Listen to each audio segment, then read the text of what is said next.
Ah, there we go. Howdy. Hello, everybody. Welcome to the Purdue 2024 Invitational. I am Nemo of Bash. And I am Lettuce of Bash. A lot of Bash this morning. Yeah. We don't play till Wave 2. Yeah. Okay, so what we got coming up for you is Pools Round 1 between MSU Papa's, I believe. Papa Squidderia? Yep, that's it. Papa Squidderia and MTSU's Ink Strikers. Fun facts about these two teams. Papa Squidderia is made up of 4 MSU players from, I believe, all 4 different divisions from last season's. Oh, is it 4 different divisions? I believe it's 4 different. Okay. Because I believe all 4 teams are in different divisions. I could be wrong about that. But it's made out of 4 players from 4 of the MSU teams, and they're going to be competing here. And they're going against MTSU Ink Strikers, which is a division. What division do they play? They're a Division 5. Division 5 team, and they're a rookie team, aren't they? Yes, they formed recently last fall, so they have a season under their belt, but they still have a lot to prove, and I'm excited to see how they can do. Yeah, I think this is going to be a really fun match to watch, just because, both of these are. Maybe this is a bad way to put it, relatively unknowns. Like, we don't know, you have the Papa Squidderia, which is sort of like a pickup with 4 different division players, and then you also have a relatively, if not brand new team in the Ink Strikers. So there's not a whole lot of data on either of these teams. So we don't really know what's. I'm excited to see it because, again, these are both teams that we really haven't seen before, and again, I'm just excited to see what both of them can do. I am too. I believe I've played against a few of these MSU players, and all of them are very consistently good. I want to say, MSU is just as a school is one yeah, to they watch kick out our butts for often. sure. But yeah, so we're excited to see how it goes. I don't believe we've seen these 4 individual MSU players play together. Mm-hmm. So seeing how their teamwork comes together. We've played against Gaming Guy 13. Yeah. So seeing their teamwork come together and how they're able to prove their stuff in situations that they might not be used to. In terms of games that we got going on, Game 1 is going to be Clamblitz at Museum de Alfonso. Mm-hmm. Alfonso? Alfonso. After that, we're moving on to Robo Ramen. That looks like... Is that Tower or Zone? It's Zones. It's Zones? Okay. So it's weird Zones icon. We have a new friend here. Oh, I'll come back up when the screen changes. Yeah. And then last we got Rainmaker and Eeltail Alley. Not a personal favorite of mine. No, I'm not a huge fan either. Although there is sometimes the map can be a little bit fun.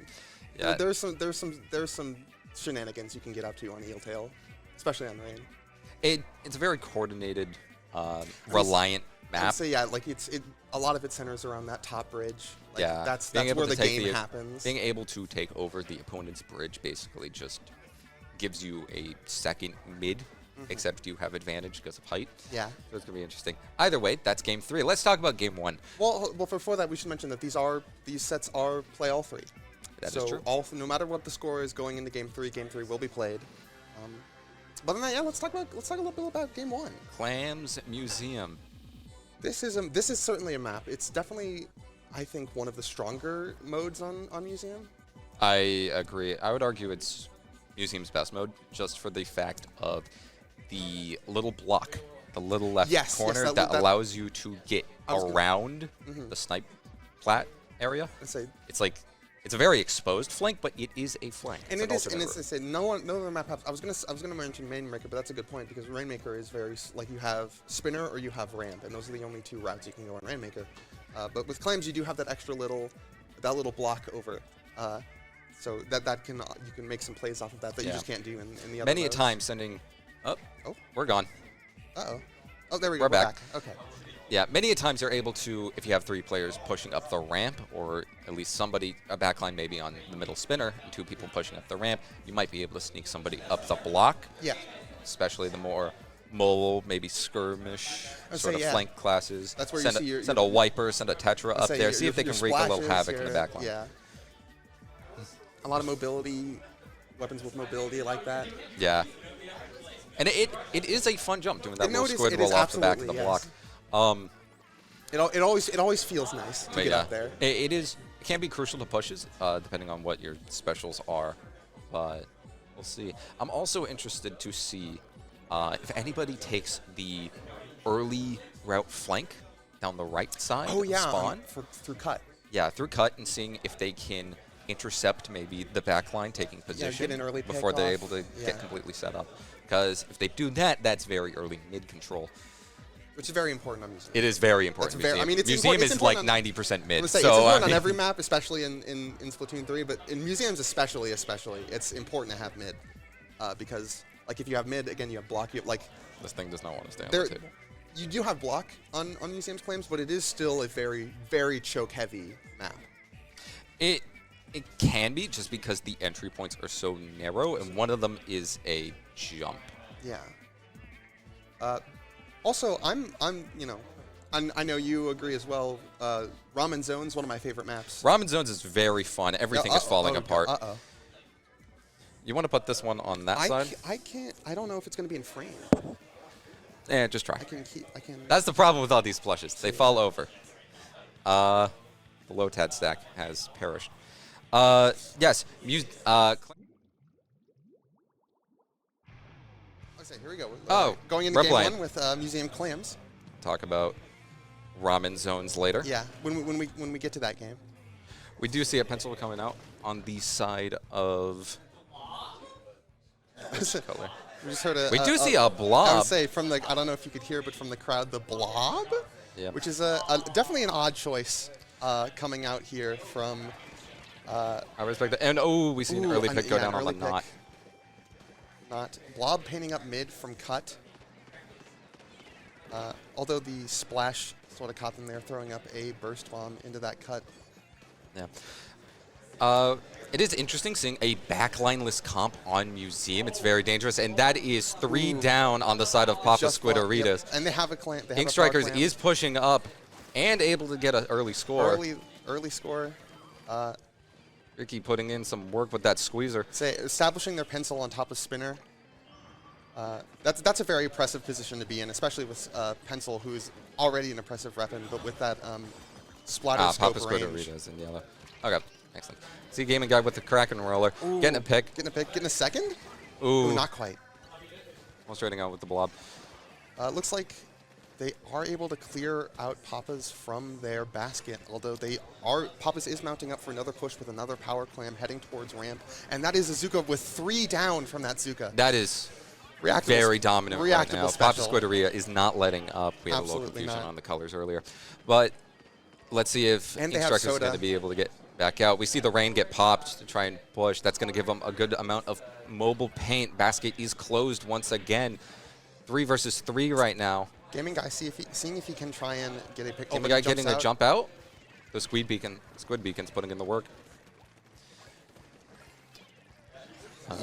Currently see the end zap on the side of Ink Strikers trying to just paint forward. And there's the crab from Spinner. They managed to get their basket clear, but Papa Squidaritas still has mid control, which, as we discussed earlier, is very, very important on Museum, and especially with how oppressive mid control it seems to have. This is looking like a rough game so far for the Ink Strikers. Definitely. But there is still 3 minutes on the clock, and anything can happen. Anything can happen. It is Clams. One good push, one good lockout could take it. Ink Strikers going down 2 to Papa Squidaritas 3. And it looks like they're building another power clam here, right here at the bottom. So they're going to get and score. Ooh, the Zuka directly to the face. Not quite done with the penalty points. Ooh. There is still a chance here for the Ink Strikers. Papa Squidaritas making a good hold. Kraken. You see the Kraken come out as the rest of the team rotates back for Clams. And it looks like they're getting Here's a jump the game. And there's the Kraken jump. Yeah, running. Old-fashioned Kraken cheese. Yeah. Build the clam, get in the game. It's hard to beat. Just a sheer 20-point just burst out of nowhere. So they took a very early lead there. They established some really oppressive mid-control, and they just sort of, Ink Strikers weren't necessarily able to get them out of their basket. And if they did, they weren't able to get them out of mid, which again was very important. Yeah. I think one thing I find very interesting is the lack of a backline on the side of MTSU. You mentioned that earlier, especially on Museum of all maps, which is such an open... Museum is very open, which means things like Chargers, especially Pencil, are able to reign a little dominantly and be able to really enforce their hold. Getting them on the mid spinner basically means you can just shoot anybody that you see on the plat. Okay. Anyways, we're going to be moving on to Game 2, Robo Ramen Zones. Fantastic map. Very fun Fantastic map. One of the recent additions to the game, and a banger. Recent as in 2 patches ago, but well, yeah. I mean that's I mean the next recent map is Airport. That is true. It's sad, only one map, but yeah. Anyways, what's fun about Ramen is it's only one of the only maps in the game with actual flanks. I know you can go underneath, take the tunnel down under, and get the big flank on people. There's also a lot of with Ramen that's really fun. There's a lot of height to play with. There's a lot of elevation changes. That is true. I say it has, though it's still kind of small. It's still one of the better spawns in the game since you're able to either try and roll out to the left or to the right, take higher ground, clear out your alley, or drop left into pit and try to rotate and get a flank. There's a good amount of cover that allows for you to do that. What's fun too is this is a good zipcaster map. Very, very much so. Absolutely. I love this map. That flank isn't free because you have grates there. So that is true. And grates is a very oppressive position. Backlines like to set up on grates a lot, especially like pencil. True. That is true. There's a lot to work with on this map. It's just a good map. It's a good map. It's a good map. Rhea up 1. Let's see if they can take the set with a 2. Remember, it is play all 3. Is that the same? I believe that's the same comp as their clams. And we see a Glooga duel. V-Glooga's coming out. That is the same comp, except for the crack-on roller, switching for the that's V-roller, which is better typically on zones, which makes sense. We do see the switch to Gloogas on the side of MTSU. That's a very interesting choice, especially since it's not the Glooga Deco, which has the all-important Zuka. That is true, but to be fair, this is Glooga's better kit. It's better for the main weapon. We see Papa Squidderia with the early take of zone, getting 2 picks. Again, going for that lockout. And that's Squeezer is such a important weapon to the meta right now because it does have Zuka and it does have that range. Its ability to play midline is why it's so good. If you are on point with your accuracy, you can get picks just like that. As Riki is here, yeah. He is absolutely dominating with that Squeezer. See them not trying to get in. They do have range charged. And again, the lack of a backline which is a little bit more understandable on a zones map. But still, Pencil's just so oppressive right now, and it paints so well. Yeah, unless you have a distinct answer for Pencil, it's not going to work too well for you. We see 2 go down on the side of Papa Squidderia. Will Ink Strikers be able to take over the zone? Only 10 points remaining. The Ink Striker, Papa Squidderia pops Crab to hold zone with 7 seconds left. Ink Storm gets popped. Will it be enough to cap zone? And it doesn't look like it is. It won't. Unfortunate. Papa Squidderia goes up 2-0. I say another interesting thing about the Ink Strikers comp there that I didn't quite catch until the end there, that they were running Zuka-less. Or not Zuka, but the cooler-less. They are running cooler-less. I respect that. No, absolutely, I respect it. But it is definitely a disadvantage when you know that the other team is running Pencil. Yeah, that's something you have to be prepared for and or have a game plan against. Yes. I do respect the double rain. Yes, that is. I'm very interested in Ink Strikers comps. Oh yeah. I would love to sit down and talk to them and see what their thought process is with their comps, what their plan is. It could just be. I mean, it could just be like, I like playing this weapon, so I'm going to play the ideal weapons, which is fair. I mean, I know a little bit about that. Yeah, you play Junior. Yeah. But no, as a team that being on a team that was at one point in CC Div 5, just sticking to your strengths, what weapons you're good with, can take you a far distance. Just being able to outskill people.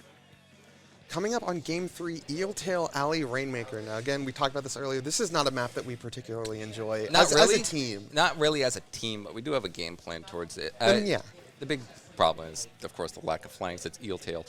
And you got to hold bridge, which I'm interested to see how their backlineless comp is going to handle holding bridge. They might have to switch to something with a little more staying power, maybe a crab weapon, be able to just kind of set up there and just hold.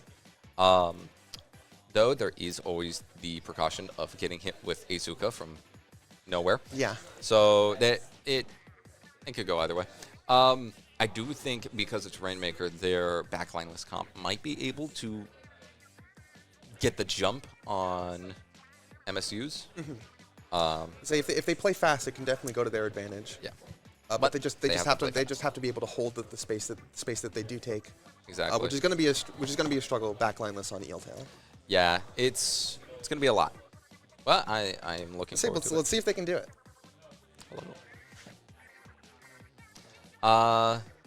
Yeah. Obviously this is the best Eeltail. Yeah, it's just, it's one of those. Some people might disagree, but Clams is lockout heavy. You get one crab up there. You set. Power can have a bit of variance just because the bridges are gone. And then zones is zones. Zones is so bad. Zones is, please. I think I don't remember if it's the largest or if I think it's the largest. It's the highest zone to stage surface area ratio. Yeah. It is like out of all the maps, this zone takes up the most out of any of the maps. So I'm out of space in the zone divided by the total surface area of the map. This is the highest, I believe. I'm saying it's the entirety of mid. It is the entirety. There's like a little sliver of mid that isn't in the zone. You got these little two hallways on the side, and it's just so it's not touching the wall. It's miserable. But luckily, the teams here will be playing Rainmaker, which is, again, as you said, one of the better modes on Eeltail. Yeah. It's good just because it incentivizes the flanks. It allows you to have a bit of variance in the way you go. We do see Blob Deco coming up in the 52 gal. And we see MSU returning back to the Kraken roller. See, that might be part of their game plan to, pop Kraken to protect the Rainmaker carrier as a way to sort of, make up for not having a backline. Yeah. We see Papa Scuderia get the pop, which means they're going to be able to pop an early crab to try and take more space. And an early soda also. Ooh, right mid there. They got both. Impressive. 52 got. And that's 2 down on the side of Ink Strikers as Papa Scuderia grabs the Rainmaker. Oh, and that's a wipe. Wow, that was fast. That was fast, yeah. But that's... We see the Ink Strikers go ahead. Not Ink Strikers. Papa Scuderia push up, take the first check. Will Ink Strikers be able to hold? They stop the Zuka to go down on the side of Papa Scuderia's. Going for that Rainmaker. Trying to just push, get the points. Kind of a hard position to push out of. We'll see. Ooh, the Kraken's going to sharp. Drops the Zuka. Here it is. They're going to try and the Kraken battle. The Kraken fight. You'll love the first round, and we already have a Kraken fight. A cheeky grab. A cheeky grab. That gave them like 9 extra points. That was a great grab. 1 down on each side. Ink Strikers gets the pop, though. This fight has not left the Ink Strikers base. They have a lot of work at that just Zuka. Barely missing the Rainmaker carrier there. That's so fortunate for Ink Strikers to avoid that Zuka, but they do go down to the pencil. Again, just so oppressive, pencil. So much paint, so much range. Yeah. 3 down on the side of Ink Strikers. This is going to give Papas a large opportunity to push in. We see the pencil Kraken going all the way onto glass. Will they be able to get the dunk? No. Oh, and just barely stop it at Stopped one at 1 point. This game is still alive, Nemo. This game is not over. 3 minutes left on the clock. Ooh. 2 down on the side of Ink Strikers. 2 down. That was... But they haven't popped yet. That was insane. Pencil and a burst bomb direct. Ink Strikers does manage to get the pop, and they pick it up. Oh! Again, was that to pencil again? Or was that to the squeezer? I think both. Somebody in Cred did mention it. It doesn't look like Ink Strikers are trying to get a reset on the Rainmaker. 2 down on the side of Papas. They might be able to get it now. We see the Kraken, though. That's going to try and dunk it. But are they able to dunk it? Oh, they barely get stopped. They almost did a sneaky back cap. And again, they grab the Rainmaker. Yeah, not leaving any room for the reset. The crowd is cheering to reset it. They have the soda. Resetting it now would not hurt them. I'd hope a lot. There's the Zuka, there's the Zuka right off. on the Rainmaker. 2 down. Reactable special. The Kraken is up. And the Kraken is up. There's only one defending the podium. They're going to pick up the And Rainmaker. there goes the grab. Oh, but that is 3 down on the side of Ink Strikers. It is 3 down. Podium is painted blue. We see the crab get popped. For defense. Suction bomb stalling them out with the wall. The wall playing a big part in the reason why they haven't gotten capped yet. But again, that's another 3 down, and it looks like this might be the end of the game with the wipe. And there it is.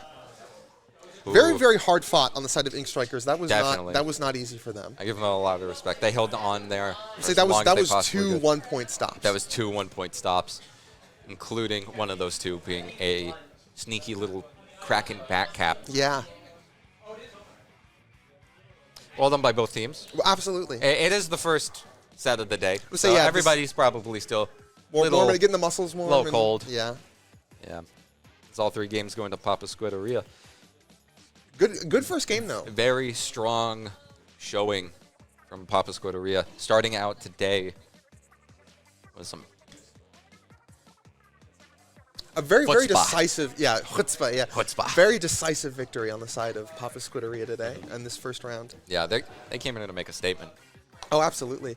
Although it's we should talk about the Ink Strikers just a little bit. A Division 5 team and a new team, again, holding their own pretty well. Yeah, they definitely, especially on that Eel Tail map, they definitely held their own. Maybe not being able to get a push, but at least on the defensive side, they did stall it out for a while. There were some very, very impressive pushes from Papa Squidderia, and they were able to if not win the match, they were able to stave them off, which is definitely commendable, especially from such a new team. It's a great position to be in. Yeah, and they almost got out of the lockout on Ramen. Ramen was close. Claims is Claims Museum is a hard map for... Especially to run backless on. It is hard to run backless on. Wrap it up. All right. We'll be back with you for round 2 of Pools A, Group A. Yes. So, yeah. Hang tight until then. Give it a second.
Hello, Internet. We are back with round 2 of Pools Group A. That's your phone. That's mine.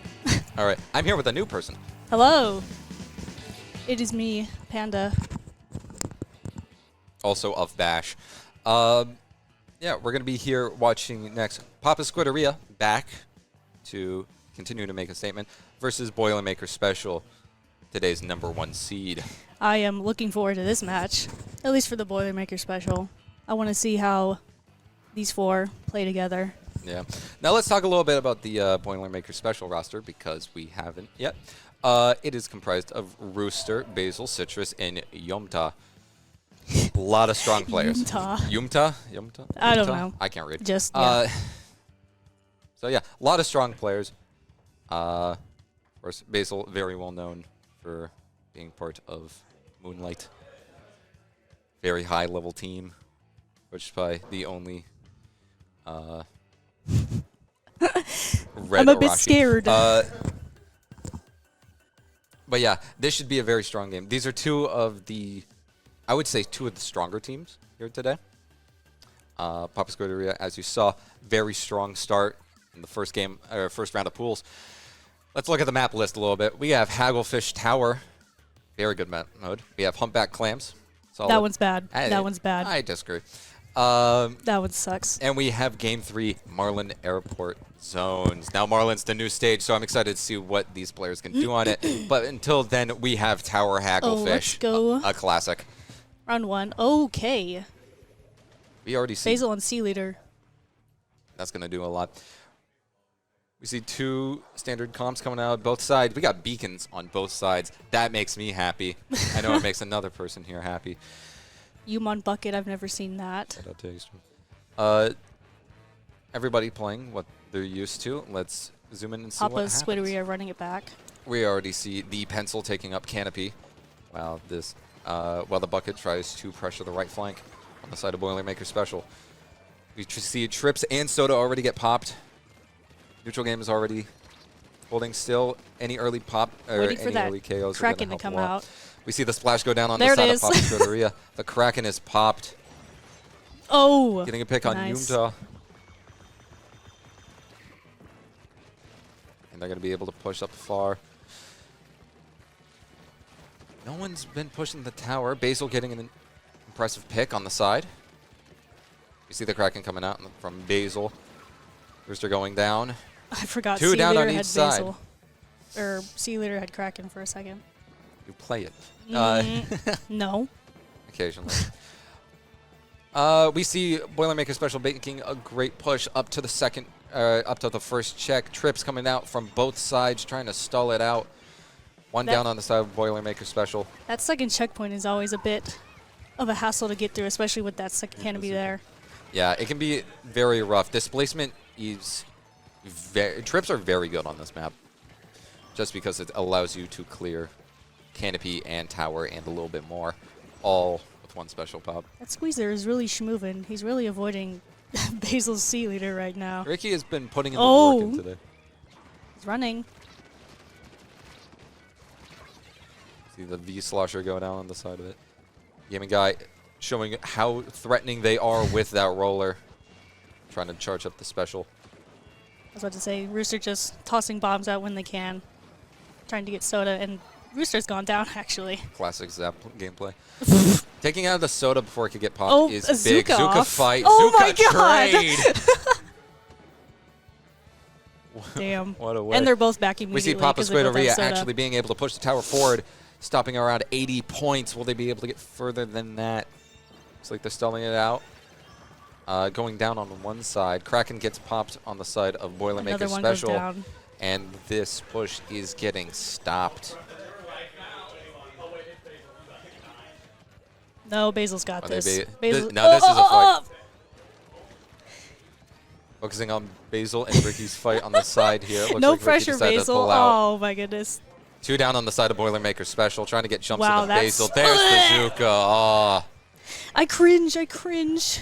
That hurts. That hurts. But that's a really good... I believe that's a delayed wipe almost for Papa Squideria's on Boilermaker Special, being able to actually start to push this tower a little bit more. hopefully getting it to first check. You see trips come out on the side of Papa Scuderia. They're going to make a hold. Splash goes down to a splat bomb. Boilermaker Special trying to stall them out, push them off the tower with those trips, and just overall retake their control, their side of the map. Tower has passed check 1. They need 7 points to be able to take the lead. We see the Kraken getting shark kills, pressuring that ledge like under a good canopy, demon. like normal. There is the lead switch. Oh, the Kraken what? having a very interesting shove. Hey, he's copying me. I did that. Defending with the Kraken, yes, the bombs. That's so fun. It's a very interesting. It's a funny strategy that I never really thought of until seeing it on Twitter. Oh yeah. I mean, it works. It's a big wall. That's a big wipe for Papa Scuderia. Big opportunity for Scuderia right here to just make up some more points. They're going to be able to return the tower almost to where they left off. Just to extend that lead a little bit. Soda on tower. Oh! Trading just out a trade. Splash and the shot. 2 down on the side of Papa Scuderia.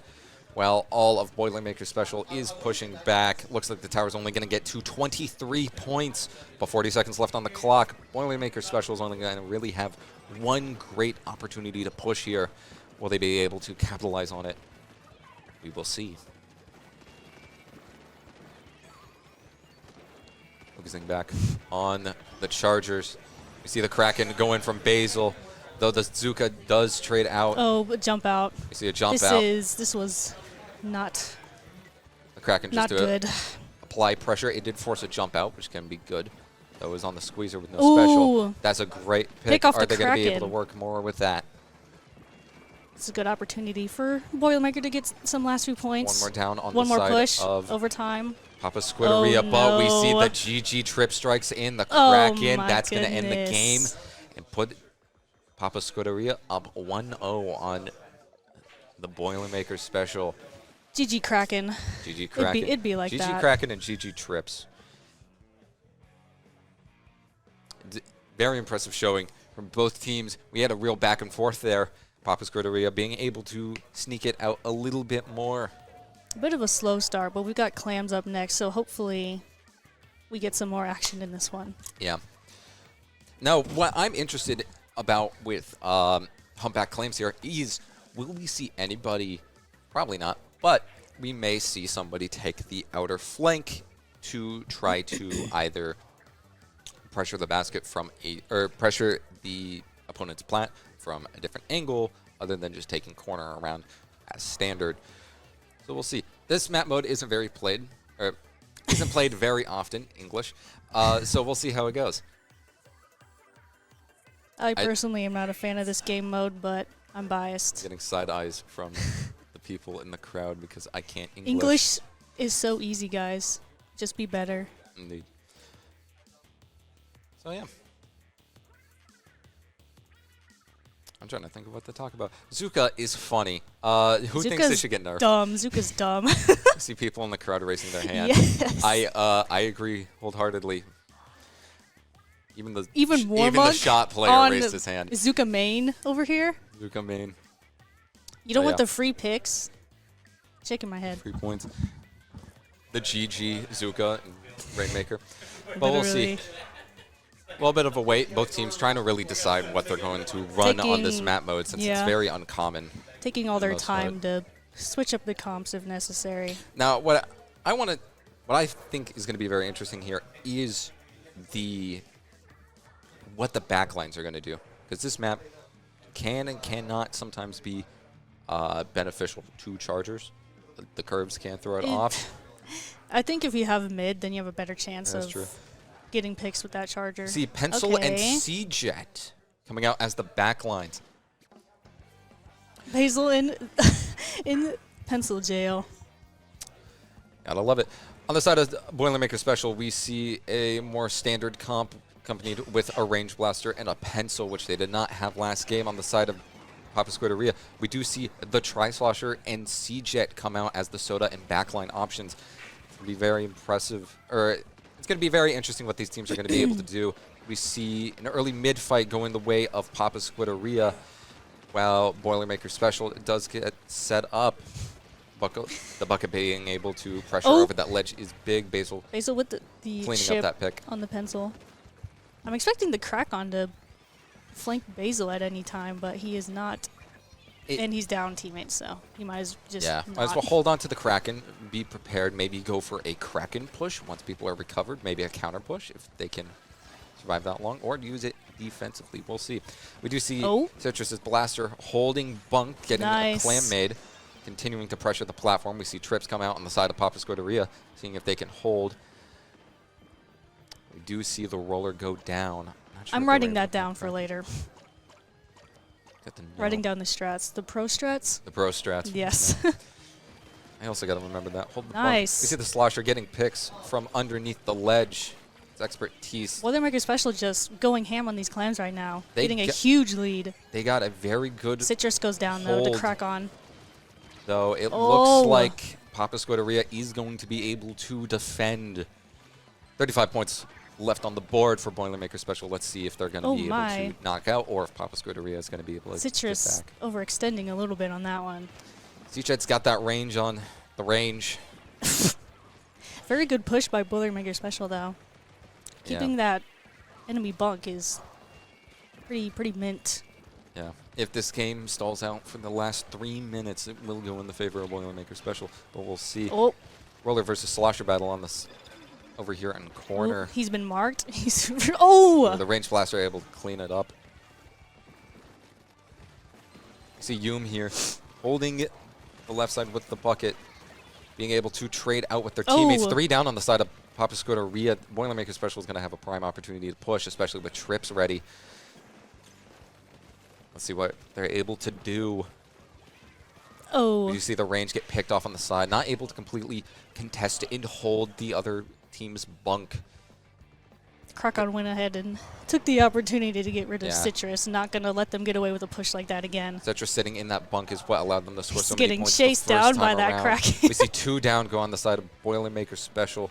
That Kraken putting in some work in a late pick. Oh, he's chipped. He's running away. Oh, he's lives. The Kraken's going to retreat. We do see Papa Scuderia get a score on the board.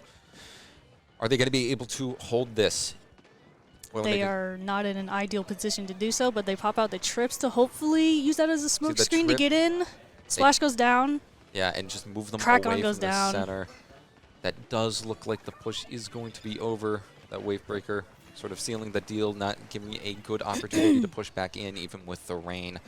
62 points left on the board for Papa Scuderia. Not a bad first push, but with only 1:30 left, if they don't get another one in, they're going to be sitting not too pretty. But they do have a lot of clam economy, so if they can get in, that's unfortunate since they had 8 clams, or close to 7 clams. Oh, no. Gaming Guy putting in the work with that Kraken. Is that 3 with the Kraken? Oh, my goodness. That's going to be able to hold points sway in the favor of Papa Scuderia. Gaming Guy with Kraken that going Kraken. for the flank. No one sees him? That Krakon roller Rooster, is putting in the work. Oh, my God. They're alone, but they do have a clam. They might be able to stall out the basket timer, which they are going to be able to do. Getting just a beacon spamming behind those beacons. That is. He goes down. The beacon goes down as well. That is threatening. Gaming Guy definitely showing that they know how to absolutely disrupt a team with that roller. Lots of trades happening in mid. Can't keep up with them. A scary menace for sure. Ren gets popped on the side of Papa Scuderia to hold and clear out the right side of mid for them. We do see Boilermaker Special building up the clam economy for one final push, but without an invincibility special, they might struggle to get in. 15 seconds left on the board. Another one goes down. That's Yum.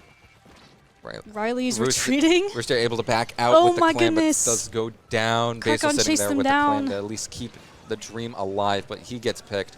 This could be game if they're not able to get the clam back. Trips flying from every side. Making one quick push to the clam.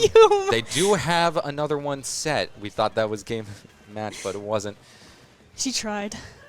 Have time of overtime remains. Oh no, the GG Are they Kraken. able to get around the Kraken? My goodness!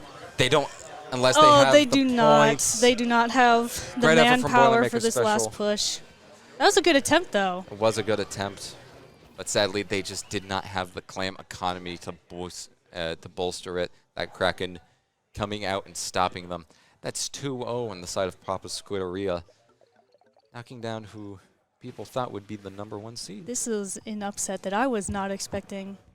It was not. MSU is does have very good players, so. I do not like playing against him. Gaming guy, or? Yes.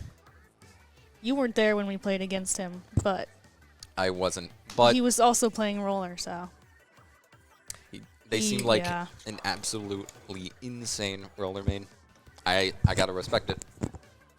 They definitely showed it in that last match, especially with that Kraken being able to get multiple picks, even a triple. Did you really? Yeah. I missed it. There was a triple that allowed them to get the second push on the basket and switch leads. Game 3, Marlin Airport Zones. This is the new map. This is my first time seeing it in a competitive format, I think. No. We've played it. We saw it before. By good players. Wow. The confidence is radiating. I can feel it. I'm calling us bad. Shut the fuck up. Wait, can I curse? Probably not. Okay. Ray says okay. Oh, that's good. I've had a filter on. Either way, Marlin Airport, the fun map because it brings back the fan gimmick from the past 2 Squid Games. I disagree. I think it's a pretty mid map.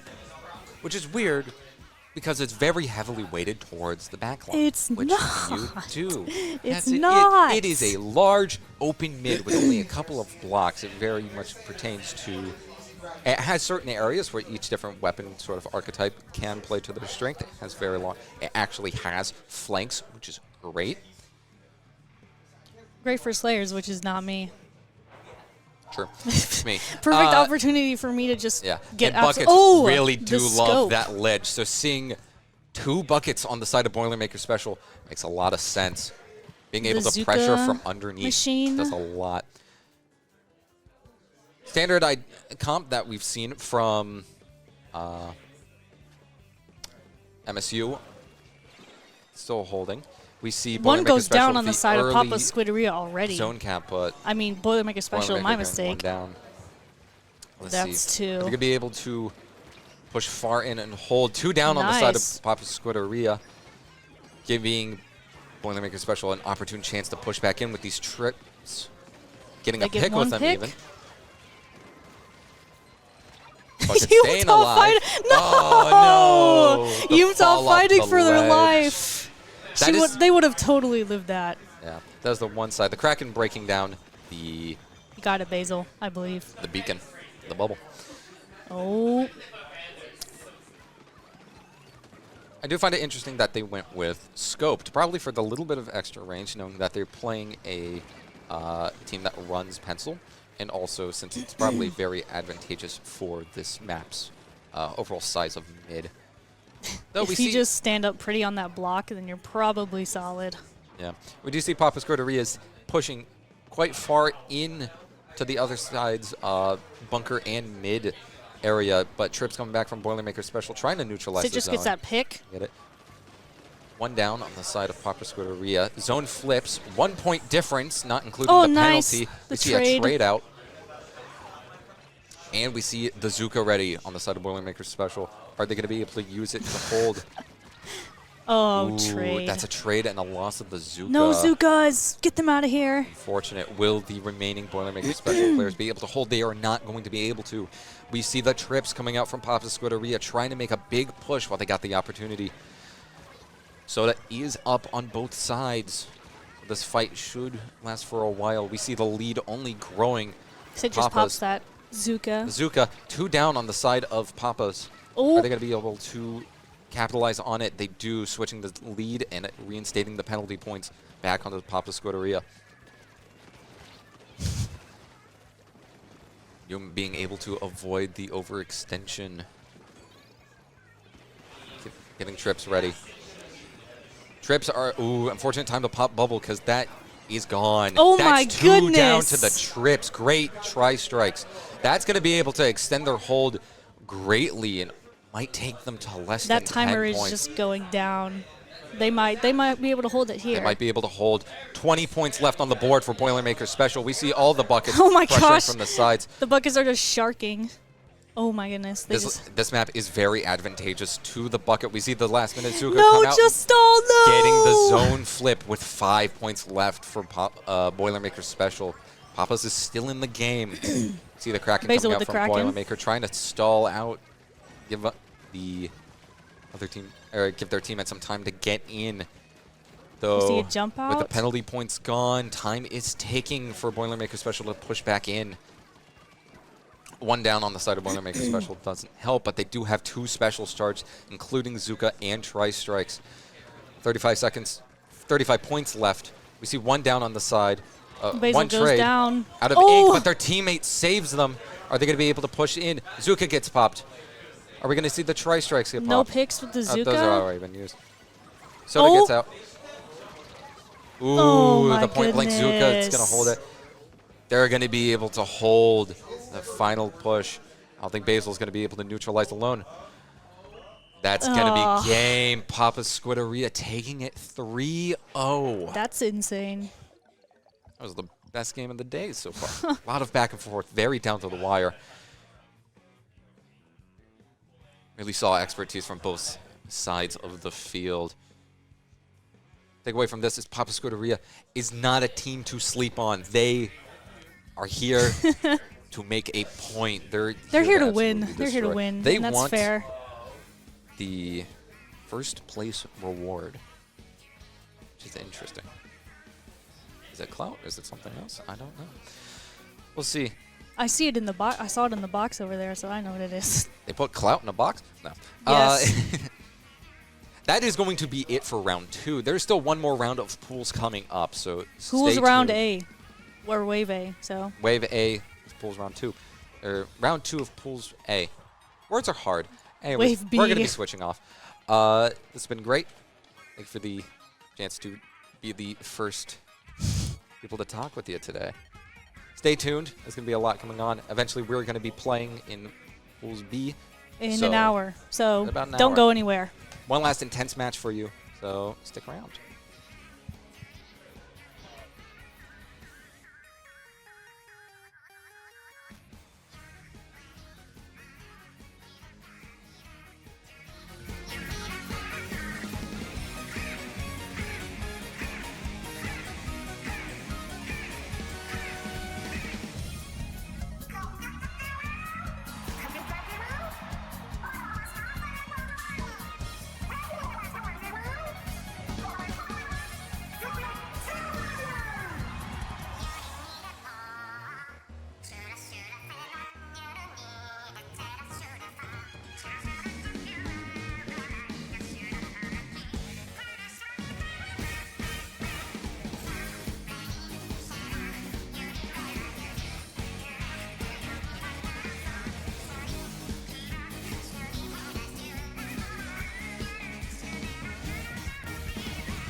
Hello. We're back.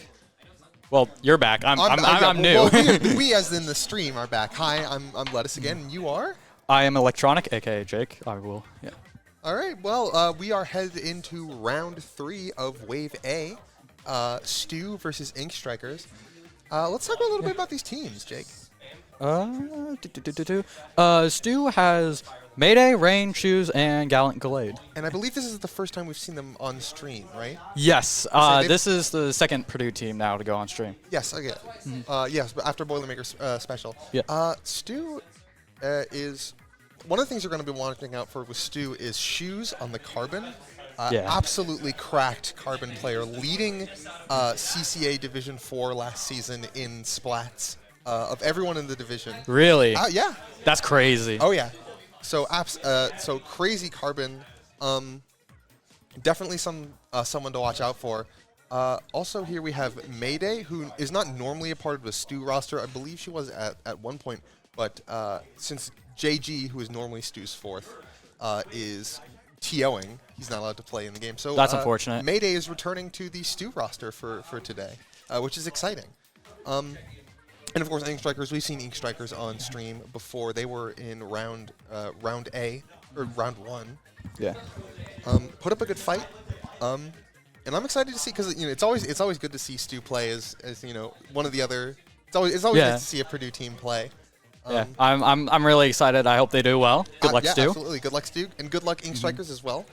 And yeah, so I believe Gatlin also more about the Stu roster. Gallant Glade is a rookie to comp. I believe this is his second season ever in comp after last year.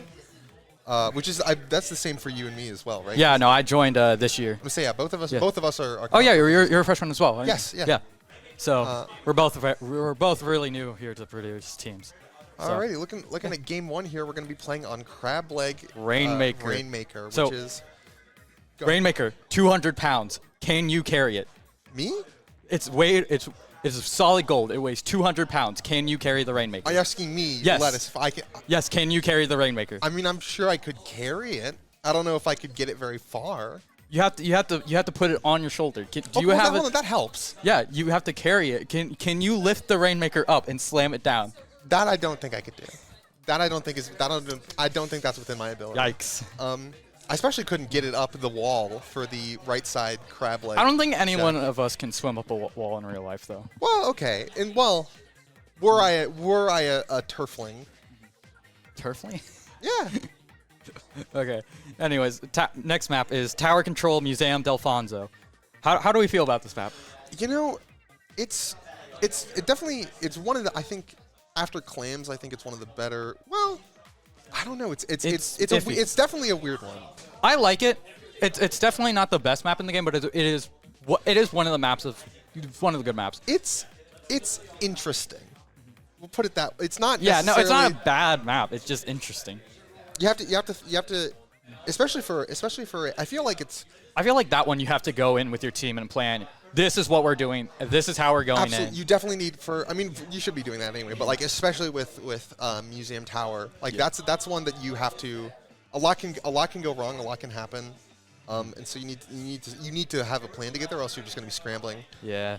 It's also, I feel like it's unique among the tower maps for a reason that I can't. It just feels different. I think it's mainly because you can kind of get on tower from high ground at any point in the map, and it's kind of lockout heavy once you get past the second checkpoint. That's any museum. Once you have mid, museum is really. So it's not a terrible map, but it's also not one that I wouldn't pick it.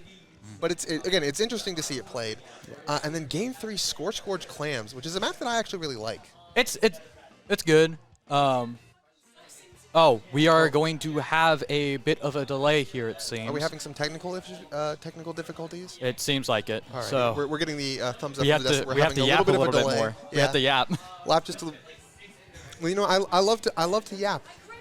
That's why we're here. That's why we're here. That's why we are here. That's our whole job is to yap. We're professional yappers. Well, maybe not professional, but. Wait, my boy is down. Hold on. A lot of There we go. Having sat at the commentators table for round 1, I think one of the hardest parts is keeping all the plushies upright. Yes. Yeah, they like to fall over. Punch what? No, I'm not gonna punch little. We just gotta suggest the audience to punch. Chat is saying to give us little buddy lore. No, I'm not gonna punch. We're not punching any of the plushies. We're getting some calls to violence from the audience here. The chat is asking for lore. What is the? Oh, I mean, it is our friend Doug's over here's plush. I mean, I guess that's the lore. Yeah, that was him. That's Doug. That's my teammate. You'll see him later in round 2 with 10 gameplay. Walk. 10, yeah. Walk, we aquatic little creatures, the best team. I have no bias whatsoever. Well, I mean, I think Bash might be a little bit better. Nah, I'd win. It is good, yeah. I'm excited for that game. I'm excited to play you guys. Are we in the same pool? Yeah, we're both in wave. Well, yeah, because we're both commentating right now. Well, yeah, I know, but like, I don't know. Well, I mean, I guess it makes sense because this is literally the last round of the thing. So you're getting someone's begging for your attention in chat, Jake. Oh, Jake, I'm not. Like, the first message that you sent is questionable. I am not. Why do you think this? Maybe. Yeah. I mean, they're definitely warring with us vis-a-vis staying upright. We gotta move him backwards a little bit so he can get the face in. They don't want to cooperate. I guess not. They're being a little. Can I be frank? They're being a little jerks. They're. I didn't mean to do that. I didn't mean to hit you. I tried to throw it at the wall. How dare you? He's my child. Okay, well, I'm gonna call Child Protective Services. Nuh-uh. How dare you? It's fine. They're used to this stuff. That's more concerning. They play Smash Bros. It's fine. Oh, okay. You can't. This guy's a little more fragile. Oh yeah, no, that's a speaker, right? Yeah, it's a speaker. I'm not gonna throw that. That would be a bad idea. Especially if you hit somebody like you did with the plushie. Oh shit. Thank you. Oh, shit. You know, something needs to be done because this is a flagrant. Fine, you can take it out. Take it out on me in the game. A flagrant case of child abuse. Take it out on me on our match. I will. It's not gonna happen though. I'll beat you for your children. That sounds wrong. Oh, thank you. Oh, well, I'm gone. Yeah. We don't want a child. What if I just like do this? We at Splatoon at Purdue do not condone child abuse. I want to make that very clear. I'm not even. I just want to sit in the chair properly. I'm gonna fall over. I'd like to make that very clear that we at Splatoon at Purdue do not condone child abuse, and we do not want to platform child abusers. Oh, it's getting. They want me gone. I wonder what I did wrong. What did you? You admitted to? Nuh-uh. There's no proof of this. Don't clip it. Don't clip it. Do not. I can't believe I'm sharing a commentary table with this monster. I have a lot to think about today, Jake. There is a lot to discuss. You belong in a prison. Oh, I'm glad to hear. You deserve to be locked up for your mistreatment of plushies. Guess I'll die. Looks like we might have an update. Anyway.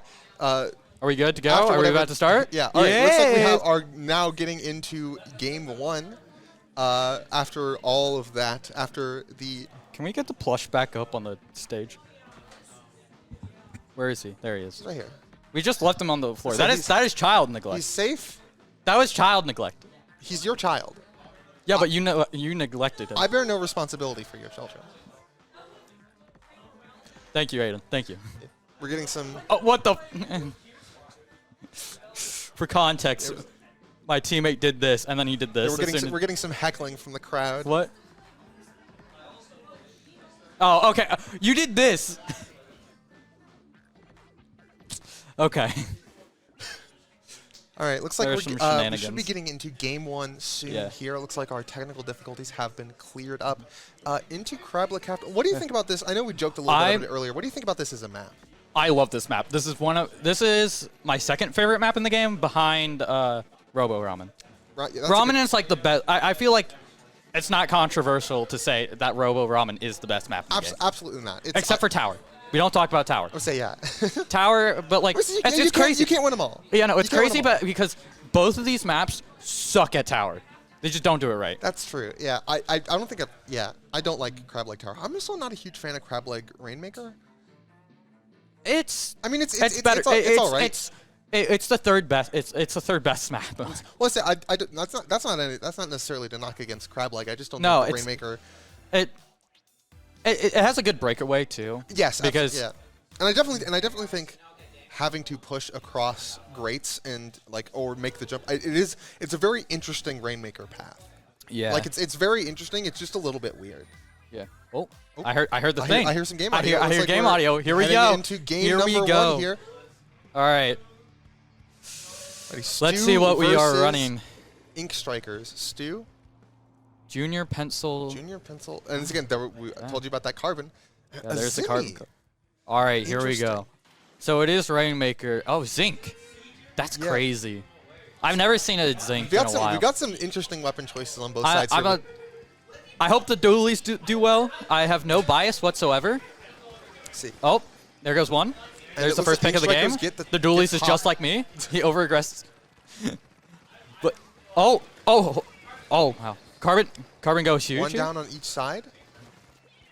The Zinc is. I mean, he has to play close. He's mini splatling. Wavebreaker goes out. There we go. See, I told you about shoes. Yeah. And there goes the second. There's 2 down on the side. 2 down. Stu, oh, and one, and he gets picked by Bomb. Here comes Hero Shot. Still no room movement from the Rainmaker. Yeah, he has to jump out. Oh, he can jump out in time. Still 2 down. Where will he go? Oh, they're going for the breakaway one. Left side. And they got it. All right. Stu with a great first push here. All the way to first check. Yeah, no. Now the question is that will they try to go on the little ramp here, or do you think they're going to try to go for the grates? All right. I mean, I think it looks like, just given their positioning right now, it looks like they're going to try and I don't think they can. I mean, they have to just bomb it out or just get a pick or something or two. Oh, there comes the Zuka. The pressure. Oh, and all right. The push for the points. I say the push dies on the plat, but that there's only 2 of them alive though. I say 2 down on the side. Of Zinc has special here. What does Zinc have for special? It's bubble. It's bubble. Zimmy is bubble. Bubble can be huge here if he pops it like right now on top of the ramp. Or they're backing up. Out comes Crab as well. Yeah, but bubble is to hold space. You're not really going to use it. I don't know about that pickup. Yeah, it's again. This was a problem that Ink Strikers had in the first round when they played Rainmaker. They instead of letting it reset and taking space, they pick up.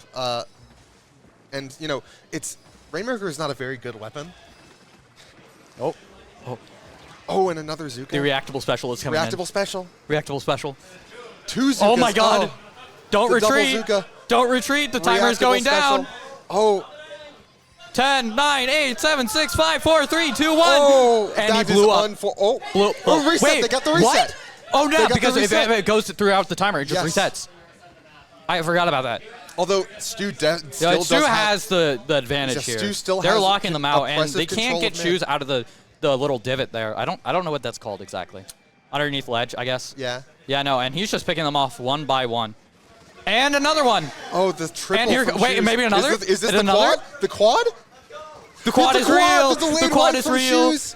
I told you he was one to watch out for. And all right, you ready for another special? Oh, will he get it? Will they get it? They're getting it. They're getting it. Right here, right now. Done. Great game. Great game from Stu. With that delayed solo wipe from Shoes there. That was crazy. No, they got staggered hard and they couldn't really do anything. Yeah. All right, congratulations, Stu, for taking round 1. No fist bump. No fist bump. This is so disappointing. It's so disappointing. But again, what the hell? Again, it's the same sort of thing we were talking about on, Museum in a earlier round. Oh, I just realized Shoes is going to go crazy on Museum just because of that, the entire place of where you want to stand is a ledge. I'm going to say, yeah, I mean, Crab Leg, Scorch, Museum. These are all really good maps for him. I'm going to say you've got a lot of carbon-favored maps here. He's going to run carbon the entire time, I bet. I mean, I wouldn't necessarily go as far as to call him a carbon one trick. He does have some other. No, he does. He would say that though. But I've seen him play. I think he plays dualies. Does he not? Yes, he plays dualies. Yeah. I'm gonna say he's got a couple other things under his belt, but he would definitely call himself a carbon one trick. Yeah. It's stuff I definitely. Carbon think is pretty baller. I would say that. Yeah. And again, these are such carbon favored maps. There's a lot of ledges to work with. Yeah. No. Museum is interesting too. with how you want to do it because you can easily just, if you want to go for a flank, if you're all pressuring them by I think around second checkpoint, you can get a huge flank on them if they don't notice. Especially, well, not really third at that point. You're just. So at that point you're basically winning the game. You know, this is Museum. I prefer Rainmaker on personally, or Clams. Yeah, I think Clams is definitely Museum's strongest mode, and followed by Rainmaker. Again, we were talking a little about it earlier. It's just kind of a weird tower map. Yeah. It's like it goes up over spinner in mid. Yeah. Like there's no. Oh. Here we go. Are we? Coming to game 2. Alrighty, game 2. So yeah, just a little bit weird map. Kind of hard to push in some places. Real choke point heavy. And we see the C leader from Rain here. All right, different. Oh, Gluga Gaming. Say leader is definitely an impressive. Oh wait, force they're on running. Museum. Wait, oh no, I thought they were running backless for a second. I did not see the E leader. Tri-Stringer is very interesting. I wonder how well they're going to do this game, especially going up against leader. That's hard. Although Gluga is by himself, and he gets one. Will he get a second? No, unfortunately one down not. on either side. I understand the idea. And wow, he won the. Wow, that's crazy. I understand the idea to sort of get in the way of. Yeah, no, he's about to get flanked though. If he doesn't be careful, yep, there he is. He has to back out. Yeah. What killed? Oh, Shoes did. And now they have tower. Yeah. Going towards that first checkpoint. Although where are they? They already used bubble to hold first checkpoint. Oh, one's going for a flank. It's Blasters alone. Blaster, wow. Yeah. Drop down. Yeah, no, no they support. are And not. there's 2 down on the side of Ink Strike. The issue is that they're not very organized. They're just getting picked off one by one, and Stu's just able to take advantage of it. So we might have a look like maybe a bubble. Yep. Oh, will he break it? No, and he goes gets down punished. To the booyah. And he lost Zuka. And that's 2 down on the side of Stu. Is there? Yeah. Oh no, they were able to back up. Yeah. They were able to save this push potentially. Gallade almost to bubble. Gonna be definitely he needs for to pushing through this very skinny checkpoint here. Bombing out. He's got to be careful of the left area there, so they can push. And Killer Whale. Oh, behind them is 2. Oh no. 2 behind. Oh, too early. Too early to jump out. Yeah, a little bit. I mean, what else could you really do there? It looked like his team was Stu was a little bit behind the tower, and Gallade sort of. Yeah. Oh, that's unfortunate. Thankfully, they're all back. The tower destroying the soda. Oh, the Zuka. Oh, the bubble. The bubble saved them. But Shoes was there.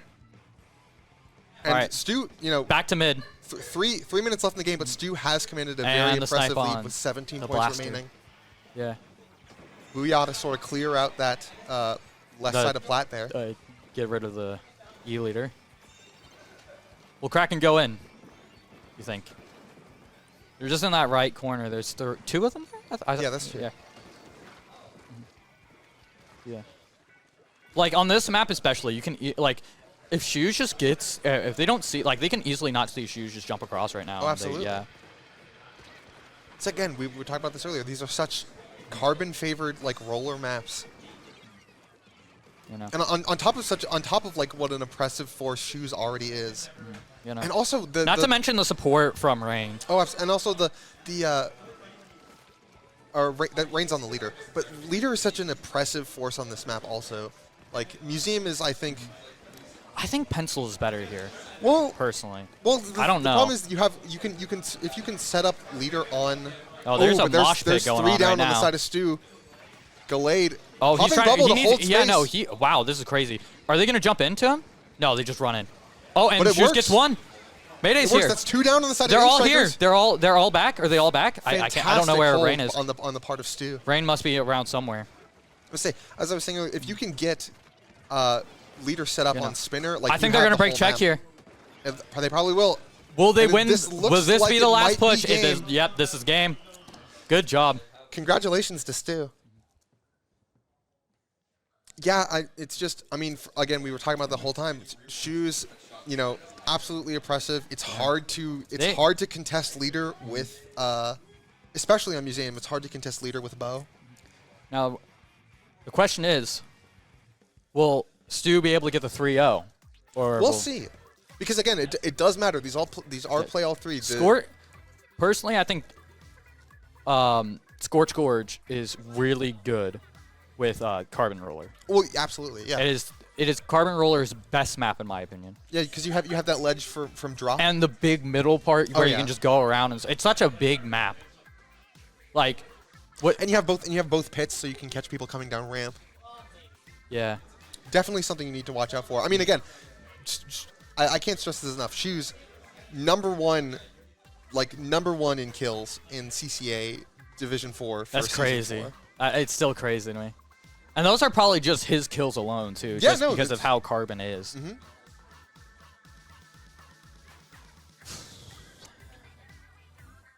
All right.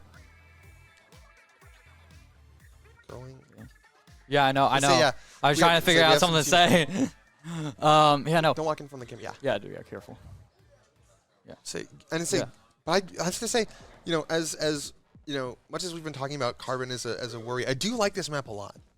I don't know how to feel about this map because I don't like Zones is not great here, nor is Zones is absolutely, nor is Tower. Tower is kind of bad because it is very lockout. Same with Rain. Really, the only good mode for this map. I like Rain Gorge. Really? Yeah. I think it's too lockout. You can't get to the final check. It's just to be fair, that's all. But I think there's something interesting about playing for that, playing for the hold at that first tick and trying to run it as deep as you can into that. I think. I just wish it was a little easier to get up there. Yeah, that's they could add paintable walls. That'd be really nice. Well, that's a problem across the game as a whole. Yeah. But all right. Anyways, game 3 here. All right. Will we see any changes? Explorer? Wait, no Carbon? No Carbon. That's crazy. You see Shoes on the carries. It's like Gallade on Carbon because Gallade has been playing. Gallade is their support playing Junior and Junior. Yeah, no. I just realized that. What? I just realized Drift has gone to different dualies every game. Oh yeah. He went Order dualies and Gluga Gaming. And now Tetris. Oh! Zuka. Oh, I thought he got 2. So did I. Reactable special. Yeah. Oh, that guy's gonna get. Oh, wait, no, he's able to get out. Yeah, Rain pushing towards here we go. ramp with. Death. Oh, and gets the splashdown. I just realized they have. How many splashdowns do they have? I think is this an all splashdown comp? I think it is. That's crazy. I think they're gonna go for it. They're gonna break in, and there it is. Splashdown Points 1 on the board for Stu. 1, 2, 3, 4, 5, 6, 7. All the way down to 53 with the one first push. They got to back out. Shoes is going to be stuck. Wait, I just realized Shoes is playing faster. Shoes is on the blast. Shoes isn't on dualies. Wait, then who's on? Who's on dualies? Who's on dualies? Who's on the M parries? We'll find out, I guess. We'll find out. Stu trying to break back into mid here with that Explosher. Explosher is really good on this map. Oh my gosh, he almost died. It definitely is for sure. No. He needs to get that cool. Oh, random bomb. Good bomb.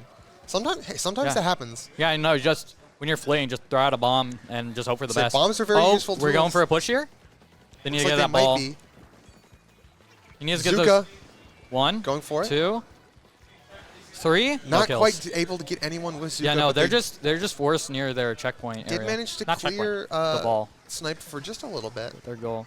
Pushing up to ramp, bombing out the top of ramp there, popping Cooler. Yeah, Cooler goes out now. Still trying to take ramp, having a little bit of a tough time with it there. Yeah. Sort of getting stopped at that forward part of mid. Although they do have a football. Stu pushing around. Stu is all on the left. right side of mid if there is a bomb that is thrown in there, it's not great. That's not going to be good for them. Stu managing to, by the skin of their teeth, climb up that ramp there, but it doesn't lead to very much. And now it's dangerous because they're low. Oh, that's huge. I feel like that's huge, maybe. I mean, oh wait, no one's by the basket. But they do have. They only have Cooler. 1. Oh, splashdown. Maybe splashdown's the play here, like in this map in general. Well, maybe, but also where was the Cooler? I feel like how long is Zap had Cooler for? Oh, he blew up, I think. How long did Zap have that? And Cooler? now they're gone. And the wipe from Stu. And will they score or will they not be able to? It looks like they're poised to get some more points on No, the board. they are just stalling a little bit. No, but the Shoes now does they're have back. a ball. Now they're back. Are they going to try to go for another wipeout? It looks like going for more splashdown. Two gone. The double. Two gone. Will it be a third? The triple. The third triple. One left. One more. You got it. Are we going to see another delayed wipe from Shoes? Unfortunately. Doesn't quite look like it. It looks like they stay back. Good decision making. Oh, and there goes the other one. There. Behind. And they got more clams getting through penalty. How all many? The way to 29. How many will there be scored? They're stalling a little bit for more clams. Ledge demoning with that with the C blaster. One. They're stalling. Yep. They're stalling for as long as they can to get more clams. Keep the push alive. All the way to 17. Is it Jover? Oh, one gone. It might be. No more clams. Splashdown. Oh. No, they have a ball. Too late. Ooh, just barely not. I mean, if they get another clam, they get 2 balls here, and then. And also, there's only a minute left. They could run out the timer. Oh, not quite. No one yet. They're gonna run out the timer. It's open. Oh. It's just. He forgot. No, he dropped the ball. He forgot that you dropped the ball. Oh no. That's so unfortunate, and now he's gonna get camped by firing squad. But Stu does have a tremendous lead here, getting all the way down to 17 with only 50 seconds in the 17 to 100 with only 50 seconds left in the match. It is not looking good for Ink Strikers. But it's still possible. It is possible. Remember, if they get an insane. I mean, they have 2 balls right now. Remember, 3 minutes. They just gotta grab pity. The crazy clams. Oh overtime. no. That's they gotta get that ball. He saves Cooler too much. Yeah, that's going to be their downfall. This is definitely something that they need to work on. And he's about to blow up. Oh, no, he saved himself. Oh, no. Yeah. 20 seconds Stu left to go. Clearing out mid here. Do you think they're going to save, or do you think they're going to greed? Still holding on to Cooler. Do you think they're going to greed for the wipe, for the...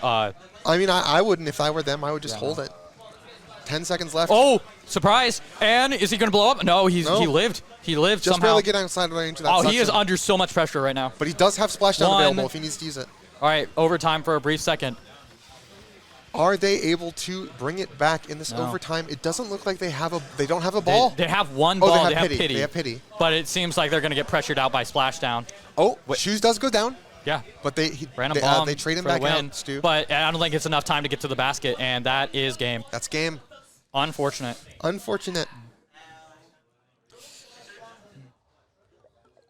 Very great set. It's a very well fought, though. Yeah. And definitely an interesting comp from Stu there with the quadruple splashdown comp. That's not something you see a whole lot. No. But it definitely Triple worked out for him. splashdown was crazy. Quad splashdown. All four. Wow. End parries, C blaster, the Exploser, and then the knot. Yeah. All 4 weapons with splashdown. That's crazy. Yeah. GG's. Yeah, that's a good point, Microphone Kirby. There's definitely a lot of you could see that they were definitely scared of the splashdown. They were giving it more respect than it deserves. What they needed to do is have their. I feel like they should have had someone with dualies run in, make them pop it, like panic pop it. Yeah. Then back out, because with dualies you can just do that. And also I forget who it was, but that Zap player holding on to how many Cooler? They held on to Cooler too much. I mean, how many Coolers did we see that game? Like twice, too? Maybe I don't. I'd be very interested to see. There's holding on to Cooler for a very, very long time, and dropping it a couple times too, which is the cardinal sin of Cooler players. If you're gonna die, just throw it out. Yeah. What's the worst? I mean, I guess you can, because I don't know. But again, this is a very new team. That is true. And they definitely have a lot of potential. Like they're definitely like holding their own, for sure. Again, we saw that earlier against Papa Scuderia. We're able to definitely hold their own against a team now that we've seen beat the #1 seed. Yeah, which is crazy. So they're definitely like there is some stuff there. This is going to be an interesting bracket, to say the least. Absolutely, I'm very interested to watch this team both in the rest of the bracket and like the rest of their CCA career. Yeah. So definitely a team to keep an eye out on. They seem like they have a lot of potential. All right. So a lot of commotion here in the at the comms table. Yeah. So anyways, I think we're going to call it now, and then we are going to take about a 20-minute break, I want to say, then we will move on to Pool B. We'll be back at 1 o'clock for Pool B. And we'd like to we'd like to give a huge shout out and a huge thank you to MSI for helping us put on this invitational and for providing the prizes. Yes, the prizes. So big thank you to MSI for sponsoring us and providing the winnings for today. Anyways, I think that's it. All right, we'll see you back at 1 o'clock with more Squid Game. I think I'm going next for Walk. So you'll watch me play, maybe. Yeah. If I'm right, I could be wrong. I haven't looked at bracket yet. So, anyways, see ya. See ya.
Welcome to the Purdue 2024 Invitational.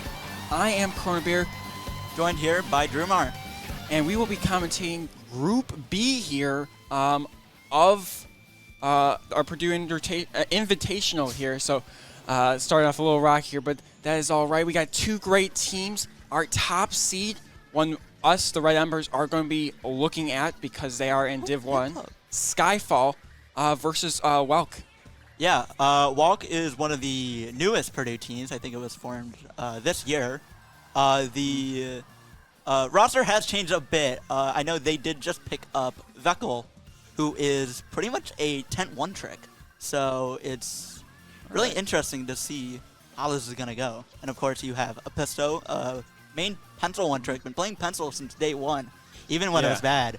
So it's going to be really interesting to see how this match goes, especially with Walk playing the one seed of their group. Exactly. I mean, really here, obviously, I think Skyfall, obviously both of these teams I'm not really familiar with. Obviously, I should be a little bit more familiar with Skyfall because we were playing them.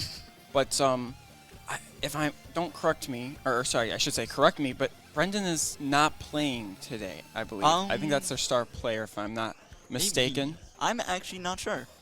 Well, I'll get an angry comment on Twitter if that is wrong.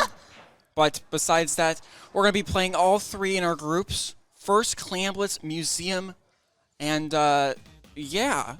What do you think? I don't know what they're bringing here, obviously. But if I'm Skyfall, what do you think you should bring? What are you feeling?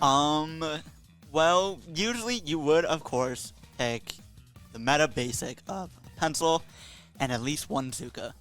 But Museum specifically is a very strong leader map. Leader is very strong on this map. There's a lot of open space in mid. Pretty much the entire map is mid. So it's going to be really interesting to see. Do you go for the pencil with the cooler, or do you go for a bit longer range with the leader? Exactly, and I guess a big question is, welcome to Splatoon 3 in 2024. Will we be seeing a Kraken cheese from any of these teams? That is something we'll be looking out for. I know certain teams, we don't usually like playing a Kraken cheese. We like playing what we play for, but certain teams like 96 Galdeco, etc. I think we are going to get started here. That is indeed. So first match here, remember, play all three. So even if a team goes down 2-0, they can get that last one there. Yeah, and we do see Skyfall does decide to go with that pencil, and Pisto decides to go with that pencil as well. Both teams are rocking that pencil. Veckel, of course, going with their basic Sorella tent with that Zuka. I mean, that's...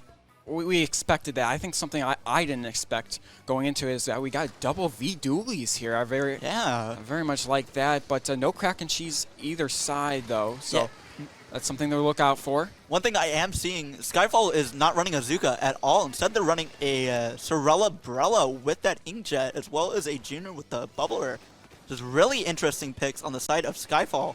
See if Walk will be able to play against it. We do see that Inkjet popped from Skyfall. One does drop in that pit right there. Pisto trying to get a pick is able to get a pick right there. And it looks like we're pretty much just having skirmishes in mid. People are going down, but no one's actually getting a lead.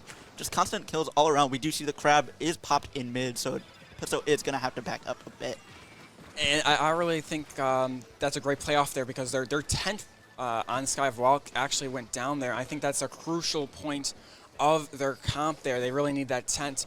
Range Blaster goes down. Again, we haven't seen much getting done, but Skyfall does have that ball in hand, so they are getting that special. That's something I don't think almost everybody knows. You do get that special output when you have one ball there versus the 0 there. So paint in the hands of Skyfall, but nothing really happened. Jet out. Really nice pick on that Range Blaster there and putting that, I believe that's the tent in the corner there. And now they do have that chance for a score here. Yeah, map priority is in the favor of Skyfall. They do pop that bubble on that plat, but the Crab is there. Skyfall is able to get the first points in the match 2 minutes in, and is able to get all the way down to 65 until 3 go down. Yeah, I really like the idea there, but the Crab was popped at the right time there. Obviously, they had that special there. That bubble got completely destroyed there, which stopped what they initially thought was going to be a really good push. I mean, I initially thought that bubble was going to be a really good play, but still 65, that is a start. And if you look, they have tons of clamps, or at least had tons of clamps. Sorella has 5 there at least, so a lot of clamps on both sides. Just trying to get something done here. Yeah, the clan economy is a bit in Walk's favor, 14-10. We do see that range blaster right there, seeing if they can get a pick, is getting pressure. I think by that dualies right there, isn't able to get a pick, goes down to that dualies, but the dualies did, I think, have cooler, so they will be back immediately. 2 special charts on the side of Walk, but the dualies do go down. That's a waste of a crab. But the pencil is online for Walk, and the cooler is live. And they got that pity clam there, I believe, or a clam in general, but they got... He's popping it. Yep, there's a Zuka that I was going to talk about there. Nice kill by the range blaster, getting something done, but unfortunately, Nova has been getting some nice bomb shots here. That has been saving them a lot, and it's been very crucial here. No clam has been made, but they're in their spawn kind of here. Only 9 clams. Maybe try to get something done, but this clam, or I should say this crab, is posted up pretty well and getting a nice pick on that Sorella. Yeah, the crab is able to put a lot of pressure on their plat, trying to get the members of Skyfall out of their base so they can mount a push of their own. Range Blaster is able to push one of them back, and it looks like Walk is a bit in favor of mid right now. We do see the Zuka from Veckel right there trying to go after the Sorella, isn't able to get a pick. Do see the Wavebreaker down from, is able to get the dualies in a trade right there. Walk still has main control of mid. Veckel with that of tent, of course, so much paint with that tent after you let it go.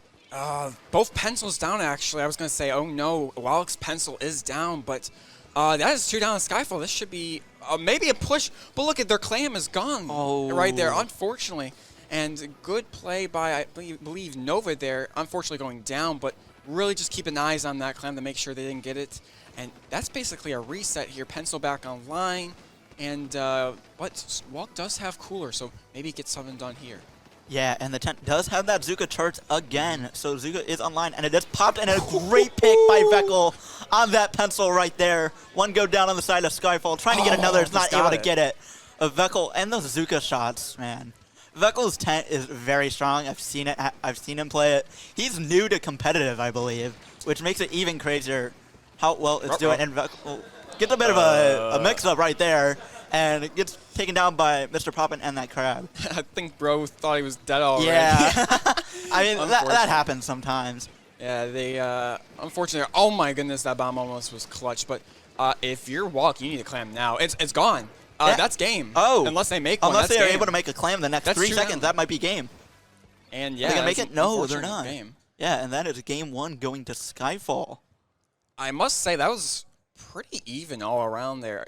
Just looking back at it, obviously, from our point of view, they lost 2 full power clams when they were in pretty nice positions there. If you saw at the end there, when they lost that big one, 2 went down on Skyfall. So really, they had a chance for a good push there. But nonetheless, only a 1-score game, but it comes down to that. Yeah, Walk is putting a lot of pressure on Skyfall. I would say Walk, I believe, is a Div 2 team in the CTA. So it's not that big of a skill difference. So they're able to put up pressure of their own. And Episto's pencil, of course, that is a monster to deal with, honestly. Yeah. I've fought it so many times. I'm just like, oh my. It's ridiculous sometimes. Pencil is just for me, so strong. And so strong? Yeah, it's just so strong. It puts up so much pressure, puts down so much paint, and I think it needs a nerf. I think the paint is the problem for me. I fight pencil pretty well actually, which is kind of, but the paint is pretty well. Yeah. Speaking of, I don't know, Robo Ramen is next here on, I believe, zones, if I'm not mistaken. All right. Yeah, so Robo Zones, it's pretty new to something I think released back in December. Really strong map. I actually really enjoy it a lot, especially on Zones specifically. This one has been played in a lot of tournaments around, probably because there's an actual flank on this map. Wow, shocker, Splatoon 3 map. It's a flank. Crazy. Tetris piece? No? Tetris piece? Nonetheless, yes, we got zones here. I think tent is like the crucial piece here. For our team, the crucial piece is myself here on the brush. It's very niche where Tenta's in that same round where if they pop off this round, I think it's an easy round for Walk there. If it kind of fails and really doesn't get a lot of use, it's going to look in Skyfall's favor. I think it's kind of that centerpiece that you play your whole comp around. Yes, you got the pencil that's very good, but at the end of the day, they both have pencils. So that's for me what I'm looking out for. If that's if that 10 pops off like they did, I mean they had some great Zuko shots last time. That's what I'm looking for. Yeah, definitely. It's gonna be really interesting what these teams decide to do. Even though we were just made aware there was a DC, so we are gonna have to reset that game for a sec. It will take a little bit longer till we get to that, but we'll probably be back probably in the next 30 seconds and yeah, probably. Seems like it was a whole DC, not just an unfortunate there. So yeah. We're gonna get that room back up. So might take a little bit longer, but nonetheless, we'll get you right back into the action there. Yeah. In which case, let's go talk about Game 3. I believe Rainmaker Eeltail. I believe it is. Yeah, Rainmaker Eeltail. Let's look ahead to that. More like Eeltail. No, I'm just kidding. Yeah. L-tail. It's L-tail, whatever. Can't spell Eeltail without two L's. Historically, our team, the Red Embers, have been really good on this map for whatever reason. I'm not sure if it's in the CCA map pools. It probably is. So yeah. Well, they took out our best map, and in the CCA map pool, so that sucks. RIP Tower Control Museum. That is a good one. I don't hate that one. You will be missed. Well, we were really good on it. Yeah. Because our team. Well, I'm historically, which is weird for a brush. I'm historically really good on tower controls. So, nonetheless, we're getting a little ahead. I'm getting a little ahead of myself here. Bro's getting his ego up. Eeltail Alley. Yeah, this is really checkpoints is everything for that one. I mean, if you can get something. Honestly, I think there's two paths for this map. I really do, which is crazy to think that it's not like Inkblot or Akemi where it's just one path. But yeah. I truly do think so. So, nonetheless, I'm blind apparently. That's what I am. Yeah, me I too. can't see. I need context, guys. The glasses. You guys got a good. I have context and I still can't. I don't. Yeah. So I mean, I've not fallen yet. The rest of the family has glasses, but I've not fallen yet. I just got contacts instead of glasses, and I still can't see, even with them in. Oh no. Yep. Nonetheless, I mean, yeah. Remember That's how it is. Back. I think I heard the ding bell. ding, guys. I heard the ding. It looks like we're getting into it. I was gonna say you could just slightly hear it in the headphones. Play all three here. Game number 2. Is that a new Squiffer I see? Squiff. It is indeed new Squiffer. Oh, I am so happy for this. Interesting. I love it, but I hate it at the same time. No, I love it. The comp. I meant the comp in general. Yeah, I get that, but I love it. We had our Charger play against in a scrim. They played Squiffer and they got destroyed. Speaking of destroyed, Electronic being electric out there, getting a kill. Two! Electronic able to get a quick 2 picks on Skyfall. Seeing if they can get any more. Looks like the members of Walk are going to push up. They have main majority of this zone. Crab is charged for Electronic. Is he going to pop it right on that block, on that glass? Yes, he will. No. Great pressure from Electronic, seeing if he can get that kill on that Squiffer. Great arc shot right there. Zepcatcher is popped from Mr. Poppin'. And Electronic is trying to get that pick right there. Skyfall looks like they're going to be able to get this zone again. And Walk gets a penalty of 42 points. Yeah, I really like that play there. Actually, when they were 2 down, they popped both the specials there. And for the most part, it was a success until Skyfall kind of came all in there and came into the zone and just said, no, it's ours. But nonetheless, here's 65 seconds on the counter. One goes down. The Squiff goes down. Electronic, who was getting some great picks early, down. And that Tenebra, that Tenebra, like I was saying, that was going to be that key focus, unfortunately, going down. But they do have Zuka coming down. Now, I don't think that's Rapid down. Very nice, too. Electronic, unfortunately, getting picked there, and yeah. it's very much a stalemate in the zone right now. Yeah, this junior from Nova is just great at sharking around areas. Aiden does go down with that rapid deco. This junior has been getting like a 4-piece, seeing if they can get Electronic again. Electronic is still behind them. Are they going to be able to withstand it, though?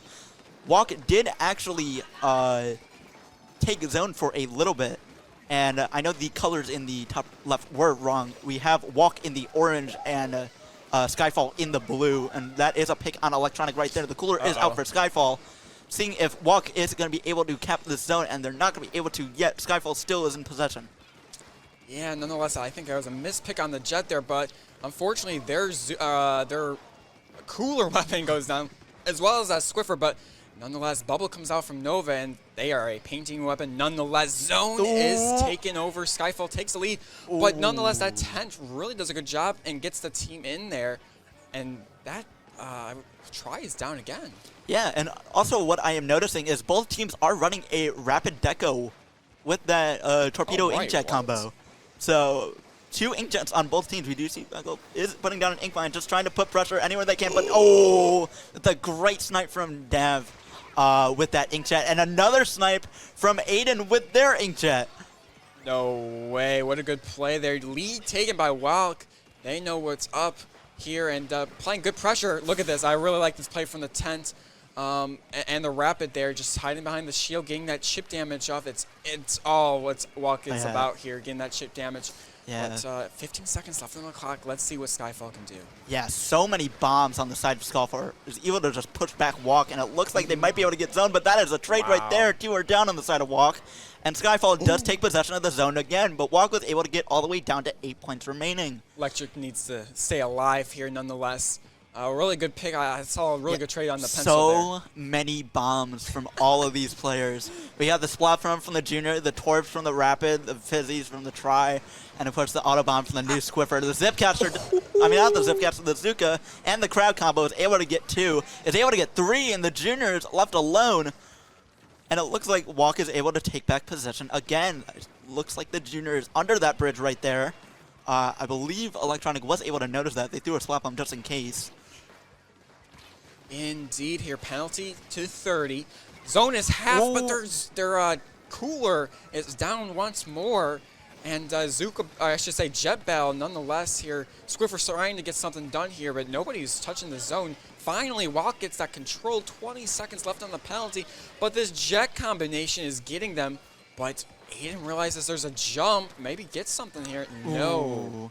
But time is running out here for Skyfall. Yeah, definitely. And that pick on the tent right there from that jump. Skyfall is taking major possession now. And there's only 28 seconds left in this game. Can Skyfall hold out long enough to be able to take this set? We will see. I will say Nova is playing really well. They're getting crucial picks. Electronic down is very important here. And now they have cooler. We got 10 seconds left here. I don't think, even with Cooler, they just still need to stay alive here. This whole team is penciling right now. 2 down, though, with for the Walk. paint. Are they going to be able to get this? It doesn't look like it. It looks like 2 down on the side of Walk. Skyfall is going to be able to take the lead in overtime.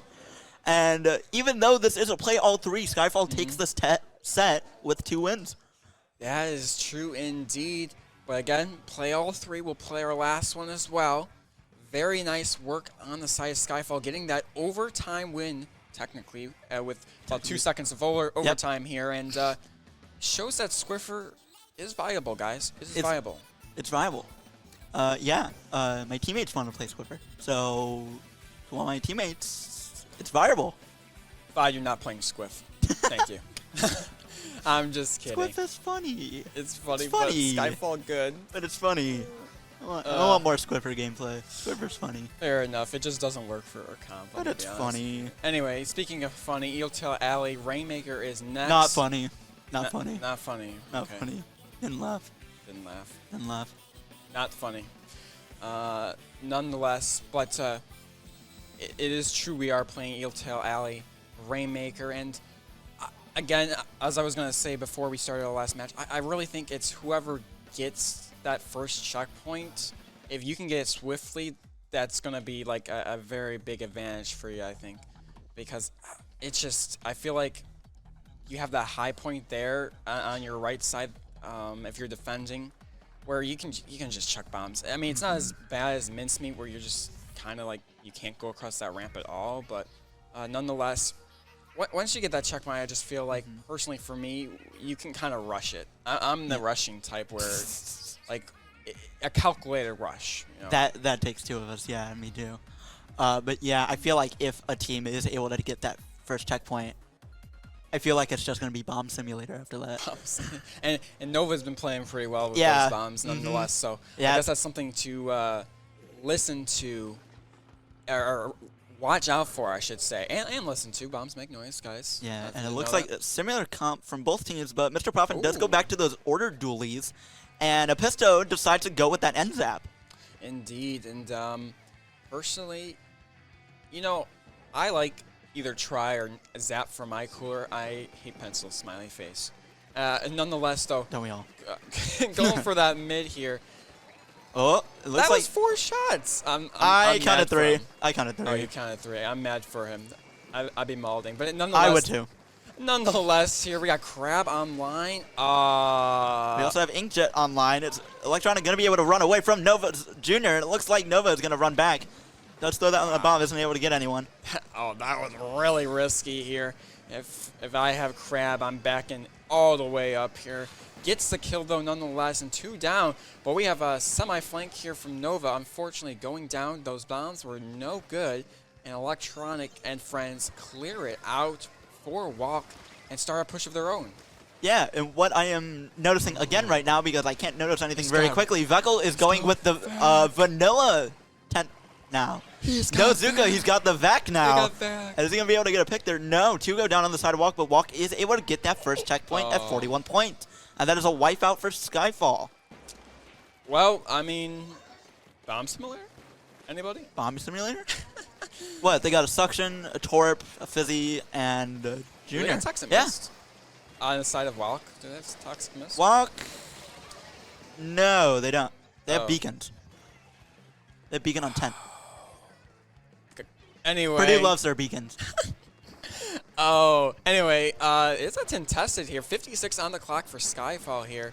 And Mr. Poppin gets Crab is very important. Pick. Yeah, that was a great pick from Mr. Poppin on the side of Skyfall. Trying to get another pick, isn't able to get it. Yeah.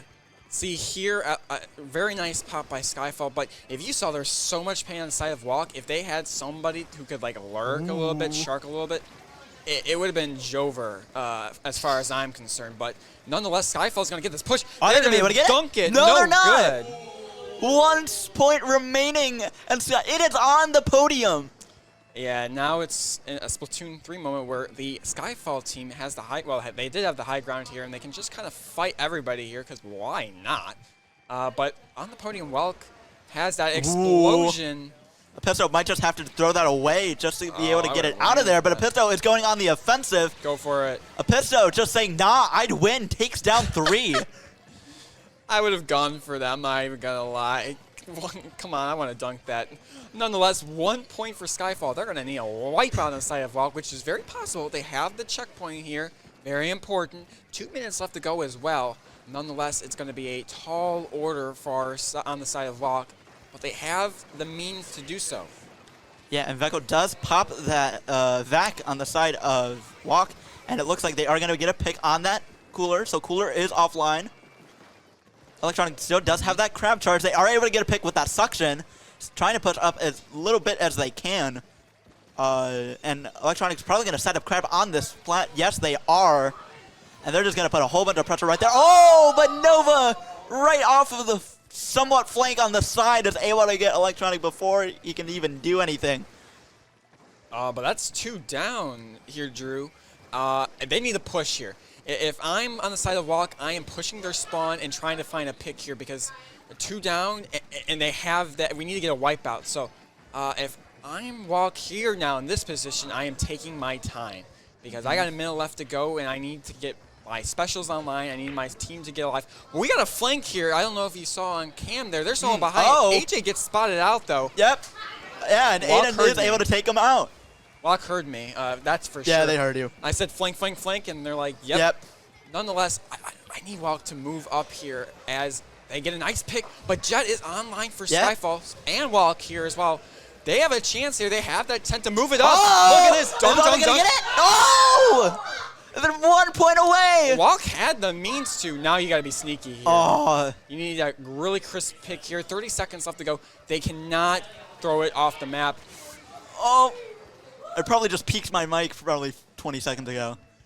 If This is so unbelievably close on both sides, and it looks like Nova is going to reset it. Yep, Great play from Nova right there. Play. Throwing Rainmaker off the map for anyone who may not possibly know. Resets Rainmaker all the way back into mid. So Walk would have to get that push again if they want to win this game. And indeed, they picked the right person also to do it because, you know, dying gets rid of usually about half of your special there, and really Bubbler is not a big means. But we got overtime here, I believe, maybe like 30 seconds. I think they realize they're checking their flank. Electronic, unfortunately, goes down. That's a big part of their plan here. But honestly, they need to get this Rapid Blaster. If I'm Walk, we need Rapid to not have Inkjet. Yep. Unfortunately, Skyfall gets one of theirs down. That Crab is not online anymore. They are just taking their time because they have to. There's so much. They don't have that much time though. Pisto, you're running out of time, Danger? buddy. I think he's getting hit with Danger. I think Yeah. Danger. Oh, but the Electronic goes down right there. Two are down on the side of Walk. Veckel trying to shield with that, but it's not going to be able to get it. As Skyfall takes this set 3-0. What a game. Unfortunate for Walk. I thought it was over, but nonetheless, I don't even know who it was. Nonetheless, what we do know, Skyfall wins the playoff 3-0 here in Group B to start their group off. Yeah, that was a great set on the side of Skyfall, but overall, that was a great match just in general. A 99-98? You know, how often does that happen? Not often. Not often. Definitely not. Not at all here. So, I mean, on both sides, both of these teams are something to look out for here. Even though Walk didn't get any wins here, they showed a strong performance. They lost in overtime once, barely, and they lost by one in Rainmaker. And I'm going to be honest with you, I forgot Museum. So,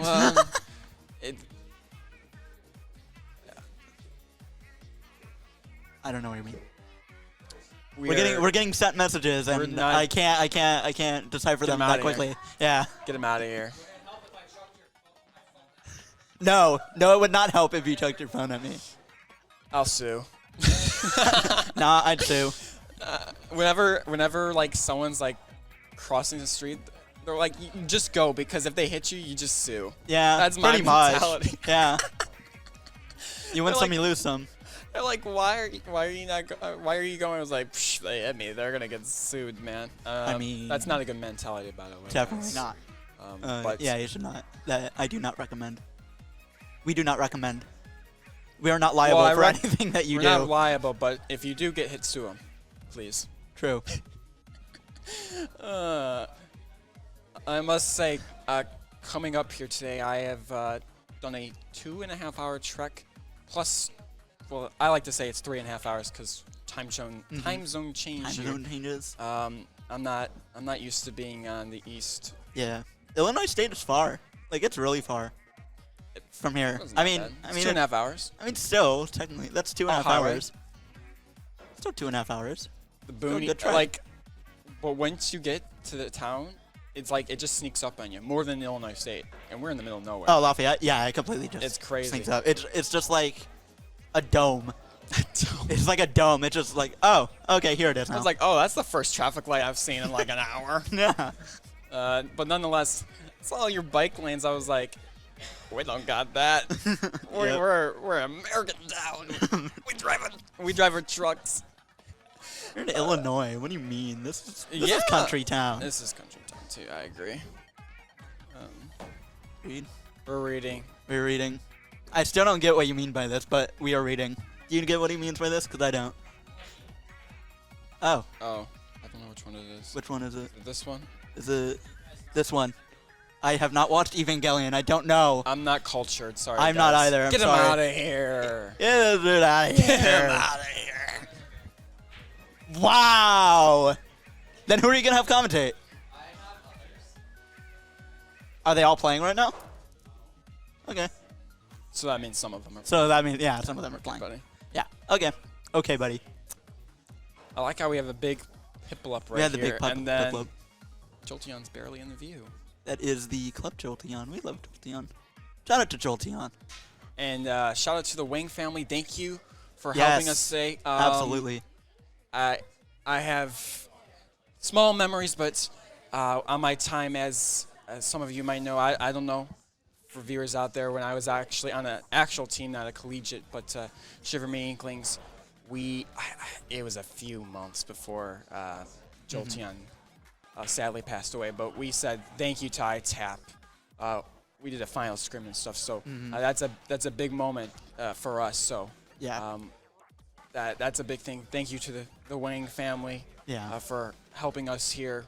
Very important. But we got, oh my, they're back. Oh, I love this. I love this. Vitamin D versus Walk. Yeah. Very nice. Vitamin D, I believe, are from MSU. And I was also told before this set to shout out Izzy's mom because you were not given a shout out earlier and you were sad. Here's your shout out, Izzy's mom. I will give a shout out to anybody on Vitamin D who plays a brush. No one on Walk plays a brush, so you don't get a shout out. I didn't give him a shout out. That's why I didn't give him. But if you play, if you guys switch it up for a round to play brush, I'll give you a shout out. Nonetheless, all brush jokes players here. are scarce. They're scarce. You're not gonna find them often. Sorry, bro. I know. I mean, all the Splash players switched to V-Shot, so I'm kind of left alone a bit too. They did. I get it. Oh my gosh, they actually did. Everyone just dipped. Like everyone just ditched. Meta's like, nope. Not anymore. Everyone's gonna play V-Shot now. Nah, actually. Hey, I stuck with it. I'm sticking with it. I refuse. I dipped from Octobrush. I'm like infuriated by that weapon. I like Octobrush. Zip is garbage. It's fun though. But Zip is garbage. It's fun. But it's not good. Why are we whispering? It's not good. It's not good, but why are we whispering? Killer Whale Bomb better. Sure. It is. Yeah, it is. You're right. Actually, I think the Ink Brush is the best Killer Whale weapon. Don't at me on Twitter. Even over 52? Oh, yes. For sure. 52 is just dumb. 52 is just dumb. Why? Because 52 doesn't have a bomb. Yeah, true. Brush, bomb. Brush has a bomb. Killer Whale, bomb, you're in. How many Killer Whale weapons are there? 10? 10. I can't even think of them all. Me I can think of Rapid Pro Deca. I didn't even know that was a thing. Dowser Doolies now. Those are new. Oh, I knew that one. Okay, yeah. That one. I'm trying to think of other Killer Whale weapons. All I know is that Aerospray has Reef Slider. Yeah. And it also has Booyah Bomb. But Reef Slider. Slider. Silver. No, me and the ISU crew. Silver Slider. Me and the ISU crew were joking in Open. While our star player was on Dow's Julius and went like 31, like 9 or something, I was just reef sliding in base the whole time. I got 18. 18? 18. How much special charge were you running with that? The whole. Yeah, the whole bag. The whole bag. game. I was just, and I was reefing in the corner, so they wouldn't paint around me. So you just had to keep painting. Yeah. Yeah, I had like 3,000 paint. That was a fun night because that's insanity. We kept getting bad teams because we lost some stupid stuff. But like, then we Illinois State, everyone. Thank you. Yeah, we're starting. But all I can ask is what were we playing? Comet Blasters. Can we play? What? Oh, we haven't played a game in CCA yet. Yeah. At all. I don't believe Stu has played a match either. I think I talked to him. I don't know if Bash is either. There's been a lot of rescheduled. I have not been paying attention to CCA since I left. Yeah, we had to reschedule our first week because spring break. Been there. And we said we could do Sunday, and the great people at Reef Runners, Wendell, W, love that guy. He said no. Wow, just no? Like, no. That's crazy. And then last week, I got it like Monday at like 12 p.m. noon, and they're like, we can't. So I was like, so I asked Snow, one of the staff members, I was like, can we reschedule next week too? He's like, please don't. Please don't. Oh. Yeah. What was the one? I don't remember, but the I know one he said team. I think it was last year. Or it was 2 seasons ago. 3 times. Was it last season or 2 seasons ago? it was the team had reschedules for every single week, and they just went on a run for the final reschedule week. Yeah, wasn't it Marsh? It was like Marsh's team or something. It was like I forgot what team it was, but they just had a run of like 5 matches. I think PAL was one of those. Am I right about that? Dino, am I right about that? Yeah. Yes. Remember that one CCA team that just did all their matches in reschedule week? I think PAL was a part of that, or like PAL 3.0 or something. We're looking to do a gauntlet, 3-hour gauntlet. You know, we just play every single team. Fair. Skyfall, if you're in, let me know. We'll do this. I'm just kidding. Please don't reschedule on us. I beg. Nonetheless, as you can see, we have our 2 teams here. I'm sure you're very familiar by now if you've been watching for the last, say, 30 minutes about Walk. But we got Vitamin D, and I like their names. Yeah, Vitamin D. Round of applause. Sandy from Vitamin D. Yep. I love it. Awesome. Sandy. I recognize a few of these names from last year's LAN.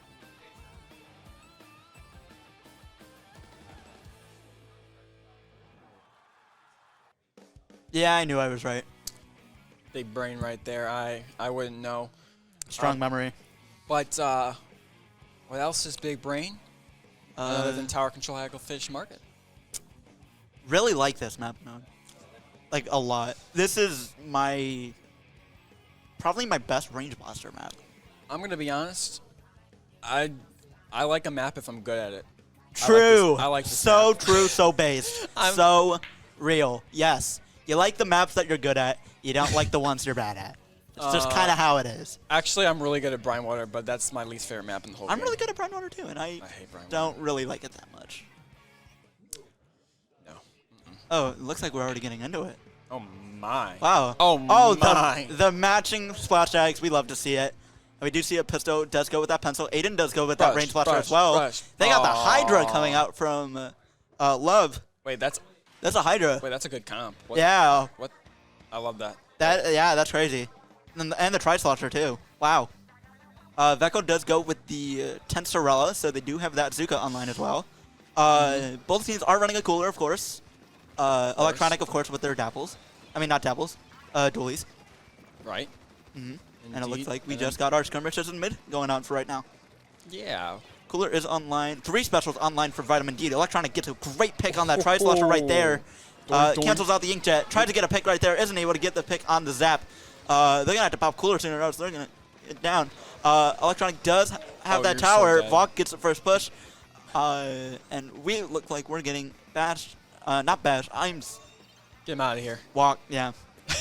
minor team mistake. It's okay, too many Purdue teams. Walk is able to get past first checkpoint. Well, it'd be good to have a few Purdue teams playing at Purdue. Yes. That'd be good. Nonetheless here, Walk does get stopped. They do get the major checkpoint there, nonetheless. And unfortunately, one of the machine goes down. Very nice kill there on Aiden. Yeah. And I think that's actually an amazing kill because Blasters, I feel like Blasters really good in this map. Range Blaster is amazing on this map. I usually play Splash, but Tower Control specifically is my Range Blaster mode, or Machine. So yeah. Range Blaster is so strong on this map and mode. I just love it. Indeed.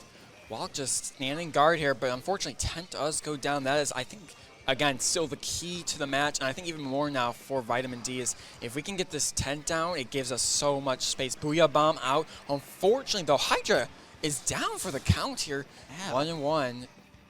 3 up for both and Cooler for Vitamin D as they try to push this. Yeah, Aiden with that range they're trying to just get some paint going, trying to stop any push that MSU Vitamin D tries. There looked like to be one member of Vitamin D under the canopy, but it looks like they're gone now. And Aiden is just trying to get a pick on that Hydra. Goes for one, gets another pick. Great pick by Aiden. It is taken down quickly by that Tri-Slosher from Sandy. And it looks like Veckel is going to go down too. And Electronic, no, and Electronic gets, I believe, the pick. And a Pisto and Electronic, the duo made from somewhere. I don't know. They just appeared together. Indeed here. Aiden, unfortunately, going down. Range has been going down a a bit early here, but nonetheless, Crab gets punished. If I'm Walk here, I'm actually backing up. I was about to say, if I'm Walk here, checkpoint. You're walking back. But I am indeed walking back here, unfortunately, because of that nice Toxic Mist. And I think that's really what stopped that push, honestly. Or any wants to go back on. Personally, I would try to get back on there, but Toxic Mist really stopped it there. No specials online for Walk. Unfortunately, they're jet down. Oh, really nice pick there. That was a much-needed pick by Episto because that cancels out their cooler. And the Hydra is down too, and a great pick again by Episto on that machine. Episto's pencil is a monster. Indeed, just found bad placement, I should say, and got some nice picks there. Hydra, what happened there? Nice suction bomb, that's what happened there. 2 down. Vitamin D looking for somebody that is 3 down. They need to rush this pencil now and then call it a day. Yeah, what a great push by Walk. Getting all the way to 27. They have a sizable lead right now with 1:20 left in this game. 3 specials online for the side of Vitamin D, though. Inkjet does get popped by Sandy right there. Wavebreaker is popped by Aiden. Cooler is popped by Bell on the side of Vitamin D as well. And it looks like, and it gets broken immediately. Oh, wait, that's actually pretty bad. Yeah. I think 2 of them got it, though. Okay. Well, Hydra didn't get it here. And unfortunately, that try goes down once more here. I really would have liked... I should say Vitamin D to kind of move up here. Bell should be moving up here. We Booyah Bomb kind of in front there. Oh, they're running double Booyah Bomb. Wow, look how knowledgeable I am from witnessing. There are many times where I'll just play the game and I won't notice, be like, oh, they're running this, until the game is already over. Yeah. Nonetheless, this machine's kind of in Narnia here. I'd like to see if Bell or maybe the other slasher kind of helps them here because they're kind of not getting any help at all, and I feel bad. Yeah. 2 specials online for the set of Vitamin D, 2 specials online for Walk as well. I believe that was Electronic on that tower for a second. No, that was Bobo. Electronic does pop that Crab right there, trying to get that pick on Bobo. Was able to get 1. Lovevis does have that Booyah Bomb charge. It's probably going to back up and pops that Booyah. Probably just going to take space right now. They need to grab tower now, and they're not going to. Well, unfortunate there. They had the right ideas. I just don't think their comp works as well as I'd like it to. I mean, personally, I think they just need to switch out a slasher, or just play more together. Really, at the end there, what I'm trying to say is at the end there, they were really reserved. When you're losing by quite a little, quite a bit, I should say. You need to be aggressive in that point. You just gotta kind of run for it there. Yeah. So that's something I'd like to see in this Humpback Pump Track map on Clan Blitz. I really like this one because I'm good at it. Nonetheless, but this is a good map for slashers. So I hope if they don't change the comp, which I don't think they will, they play a little bit more together and play those kind of corners to just kind of get some nice picks there. That's what I'm liking, hoping I see from Vitamin D. But nonetheless, pretty good performance there by Walk. Yeah, one weapon that's also really good on Humpback, I don't know if any of these players actually play it, is Carbon Deco. Oh, yeah. Very strong on Humpback. But, yes, Carbon Deco really good, and I'm a Deco fan. Azuka is Burst Bomb. It does the job. Does it well. It just needs paint. So if anything, obviously very hypothetical here, but if anything, they would have to get rid of that machine. Yeah, definitely. They'd have to run they were running a Zap, I believe. Right. Already. So Zap, Try, Carbon, Hydra. We ball. Yeah, we ball. We're just doing hypotheticals here, folks. Yeah, hypotheticals. Who knows if someone's even going to run? My hypothetical is ink brush, ink brush, ink brush, ink brush. Mine is splash, splash, splash, splash. So that probably would have worked out a lot better. It would easily beat a brush team. Yeah, probably. Unless brushes are hard to kill though. Not even lying. Brushes are like my kryptonite in this game. Yes. Because my aim is not that good. That's why. Oh. Yeah. That's why I play brush. Yeah. I'm just kidding. That's sometimes my aim is like just pray that I hit, pray that I hit, pray that I hit. Yeah. For whatever reason, these dang slashers, they get me. Dude, try slasher actually. So many weapons in this game are just hard to kill. Yeah, but sometimes that's okay. Sometimes it is. Sometimes it's pencil and it's annoying. But what can you do? Nonetheless, you nerf it. You nerf but, it. But, you know, that's not going to happen. No, more like you buff Elevator and give it double the range. Sorry, guys, I got a little carried away here. Nonetheless, I don't know. Do we nerf it? That is the question. I hope. I like... Or, like, increase its points per special. Yeah, well, obviously, not a huge nerf, in my opinion. I mean, I just think buff everything else. Nah, I say nerf. Nerf what's good. So everything else can shine. All I'm hearing, nerf what's good so everything's bad. What? Coolard? Coolard? What? Wait, did they switch? Huh? Oh, I think they... 96 Deco. And Nautilus. Wait, I like that. I do like that. That's Zuka, by the way. They got Zuki. They do have Zuka with a hero. Double Zuka on the side of Vitamin D. Cool. And one Zuka and Cooler on the side of Walk. See, I'm okay with that. I just feel like we'll see. I think this Tri-Slasher is going to focus on the Zuki a little. These team comps are like meta, not meta picks. They're like it's like a meta, not meta comp. If you know what I mean. I think what you're trying to say is that like 3 of these could be like meta and just like they have a niche pick. Yeah.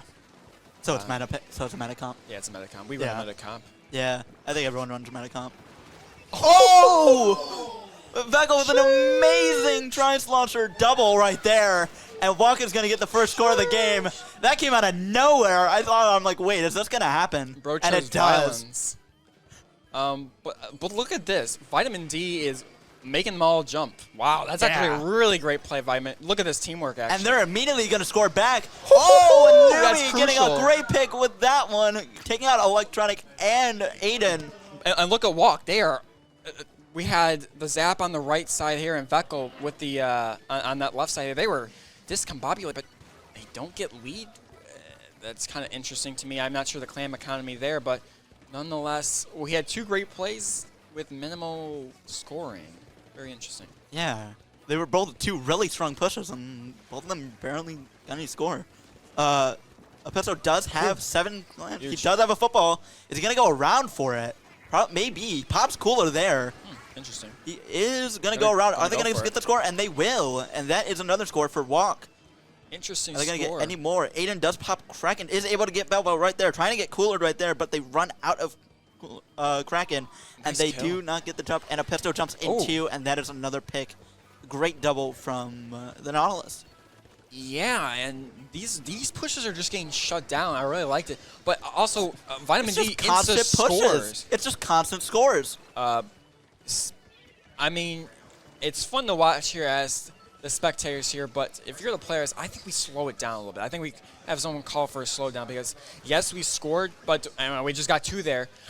If we can get this one here, nice pick. Ooh, that is 3 down on Walk. But look at how many clams they have. They only got 10 here. I think we play a little slow here.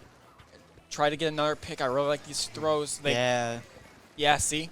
They're playing a little fast here. I feel like if we can get 2 or 3 down again, we definitely go for it. But unfortunately, 2 down each side there. Vitamin D getting picked off, and that football is going to get despawned.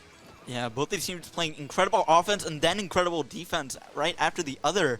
Just constant switching between who's on offense, who's on defense. Veckel does have that Zuka charge again. Pesto pops that Cooler, so Cooler's online. Both Zukas popped, and Veckel wins the Zuka 1v1. Pops 2, sees if they can get another pick. Is not able to. Sees if they can get a pick on that machine. The machine is not able to. Veckel didn't even grab Cooler, I don't think. No, ball activated. And the Cooler's down, I think, now. And Veckel goes down as well. But Kraken's going to do its job, and they're finally going to try it, but it doesn't work. This Kraken's going to get... I forgot the word, guys. It's going to get... I don't remember. It's dead. It's gone. It's dead. Aiden, I feel like, got too aggressive with that Kraken for a sec. Should have just stayed there and camped the jump. Yeah, they got punished. It's the word, guys. Yeah, that's the word. Nonetheless, they got to get something here. Nice kill. Unpicked. There's 2 picks. They're going to... And if they live here, that's huge. They don't. This is a crucial pick by the Zap here. They got 2. Oh, and a great pick from Apesto on that Zap. With the Zap. No. And it's only Nautilus alive. Apesto pushing up as quick as they can. Is able to score. Tries to get the knot and is able to get the knot as well. No specials on the side of Walk, however, so they're going to try to score as much as they can. Gets down to 46. 2 of them down. Veckel is alone with that tent. Going to have to jump out, and they do get the jump out. I don't know how much I like that push either. I mean, yes, we got it to 46. That's really good. Actually, it was probably the best push they've done all day. But they keep rushing and then just getting wiped. I mean, if this was, I feel like, a more, I don't know. I feel like this could be punished a little bit better. But nonetheless, nice kill. 2 down. Vitamin D struggling. They both got specialists here. Unfortunately, a wipe. 30 seconds left to go. They have pity. Trying to get a football, and they do get the football. Okay, they get it. But no penalty on the board now. And if you're Vitamin D, you are kind of rushing in here and trying to get something, which this is what they're doing here. Unfortunately, if I were Aiden, I would go around, see if you can get a pick on that. And they get the Zuka down. 3 down, 3 down, 3 down. If they get 1 in, it's over. Maybe. Yeah. Oh, wait. Yeah, it broke. The football broke. That was it. Walk takes a set, but we're still going to play all 3. As indeed true.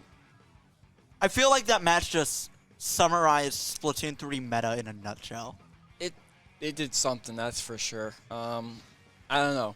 If I'm Vitamin D and kind of looking back at that, I feel like just slow it down. That's for me. Like, I just feel like if you slowed it down, got some specials there, yes, the clam economy comes with that. Obviously, they spawn, right?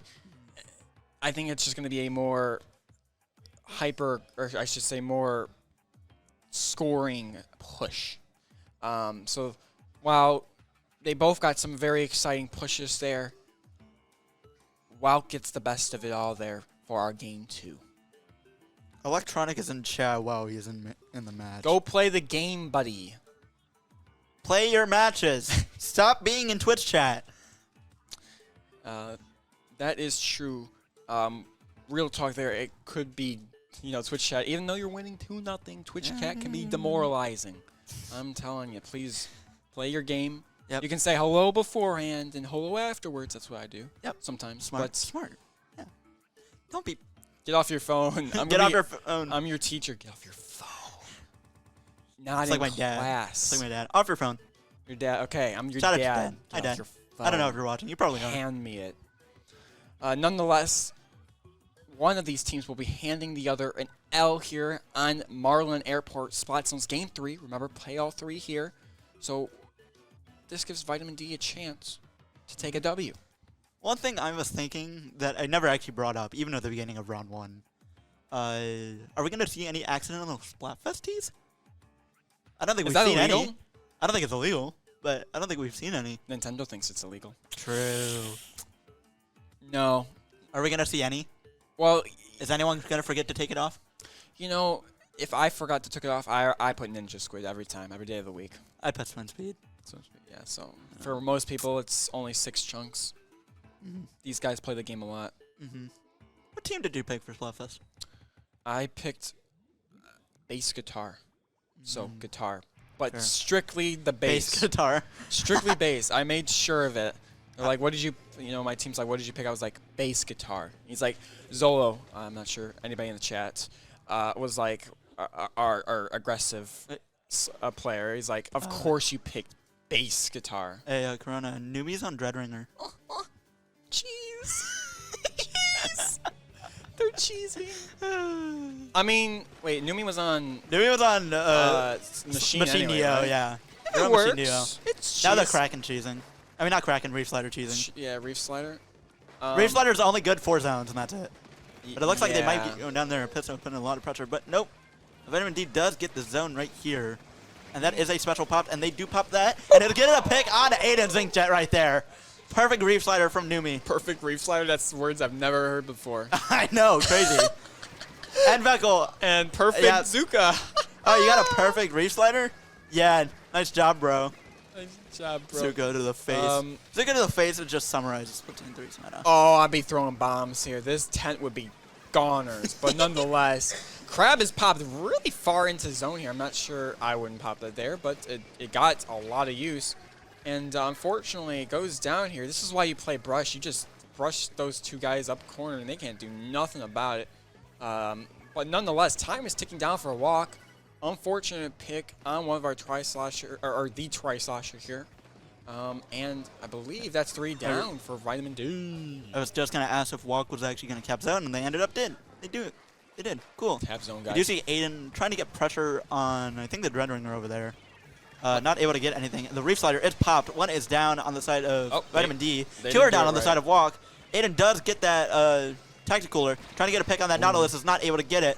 And it looks like Vitamin D is going to be able to get the zone back, I believe so. Yes, they are. But Walk does have a lead of 6 points. So it's going to be interesting to see how Walk, Vitamin D goes about, how both of these teams go about it.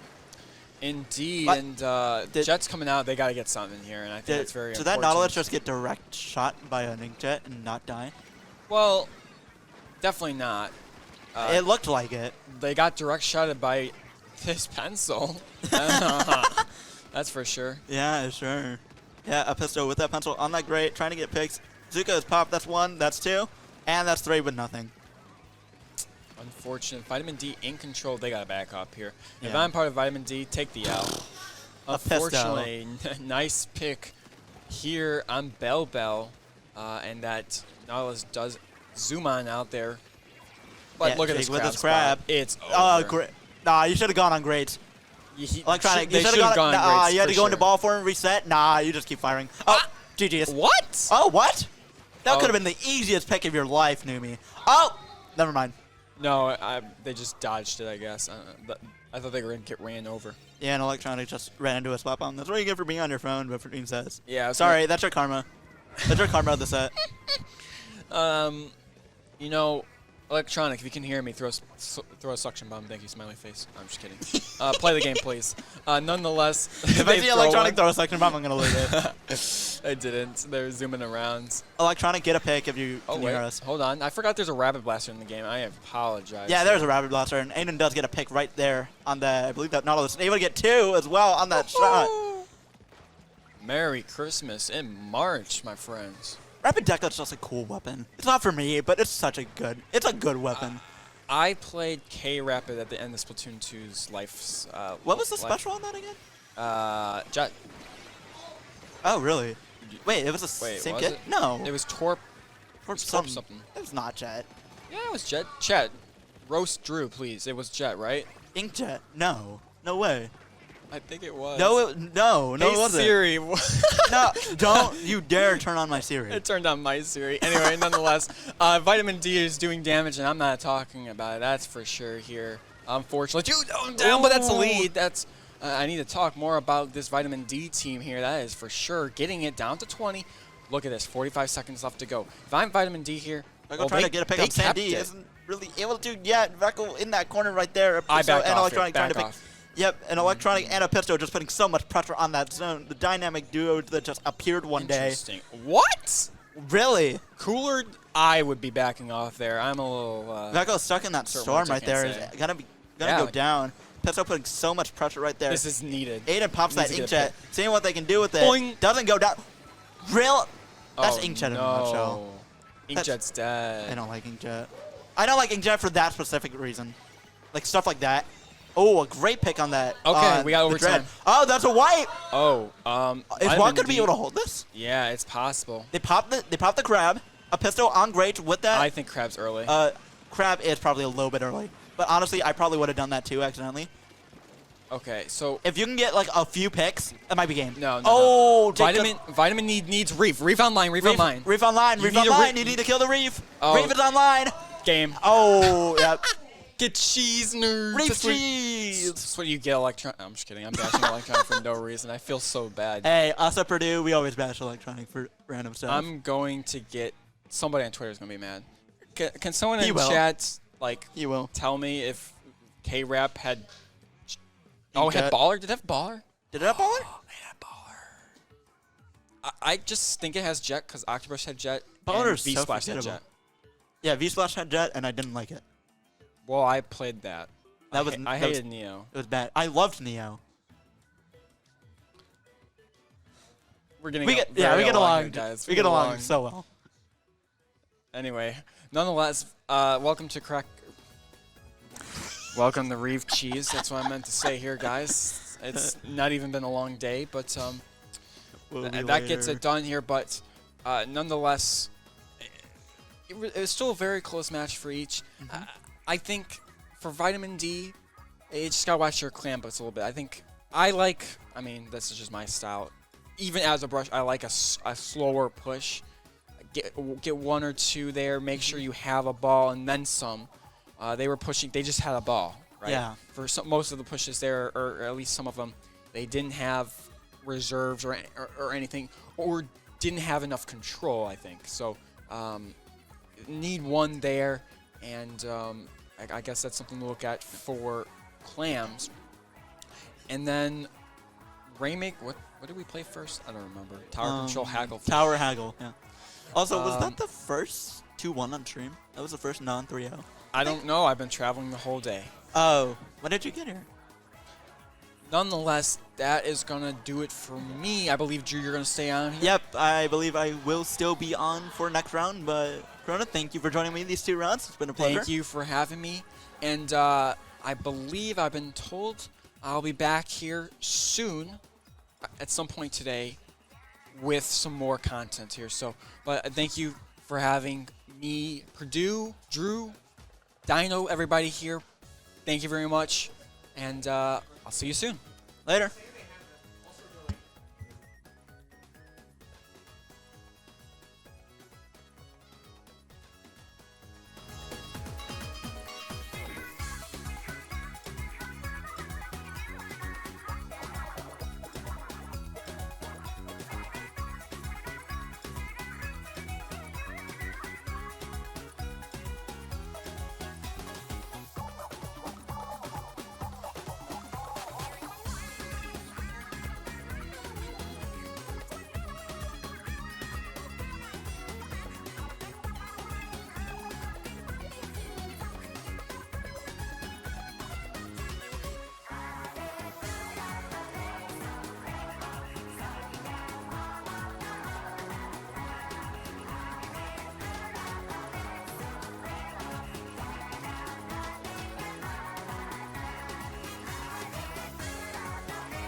Hello and welcome back to the Purdue 2024 Invitational. You just saw me in the last two rounds. I'm Drew Martin, but I'm now joined here by Astrum. Hello, and what a crazy match that was. A great 2-1 for Walk, and an unfortunate re-slider cheese at the end there. God, I almost said crack and cheese again. Making Corona's mistake again. Astrum, how does it feel to be back on Purdue campus? Oh, it feels great to be back on campus and get to see all our friends and all our collegiate friends as well. And all of the plushes. All the plushes. So many plushes. Oh this my is god. It's a Purdue staple for LANs or in-person events. Absolutely. The plushes. But going into this next set, Walk versus Bash, both being Purdue teams, Walk being, I think, CCA Div 2 and Bash being Div 3. How do you think this is going to go? Do you think we're just going to see a clean 3-0 or...? I don't know. I think it might depend on the map list. Both of these teams have their strengths and both of these teams have their weaknesses. So. Absolutely. On Walk, we have Apisto being a very notable player, kind of going crazy on Zap and the Pencil lately. And on Bash, we have Warmonk, which is a pretty good Slayer, and Panda being their backline of choice. Yeah, Panda's mainly play Hydra. Yeah, which I don't think is going to go well into Pencil. Yeah, I don't think it will either. Game 1, we're starting with Rainmaker Crableg. Rainmaker Crableg is a very interesting one because you got that jump on the left, or you have that route on the right, which nobody takes because it's bad. It's bad. You got grades, you got Pencil in the meta. Yeah. So we're going to see how these teams can try to break through that left checkpoint and try to get that jump in, maybe through some Zukas, maybe through just pure power and dedication. Yeah.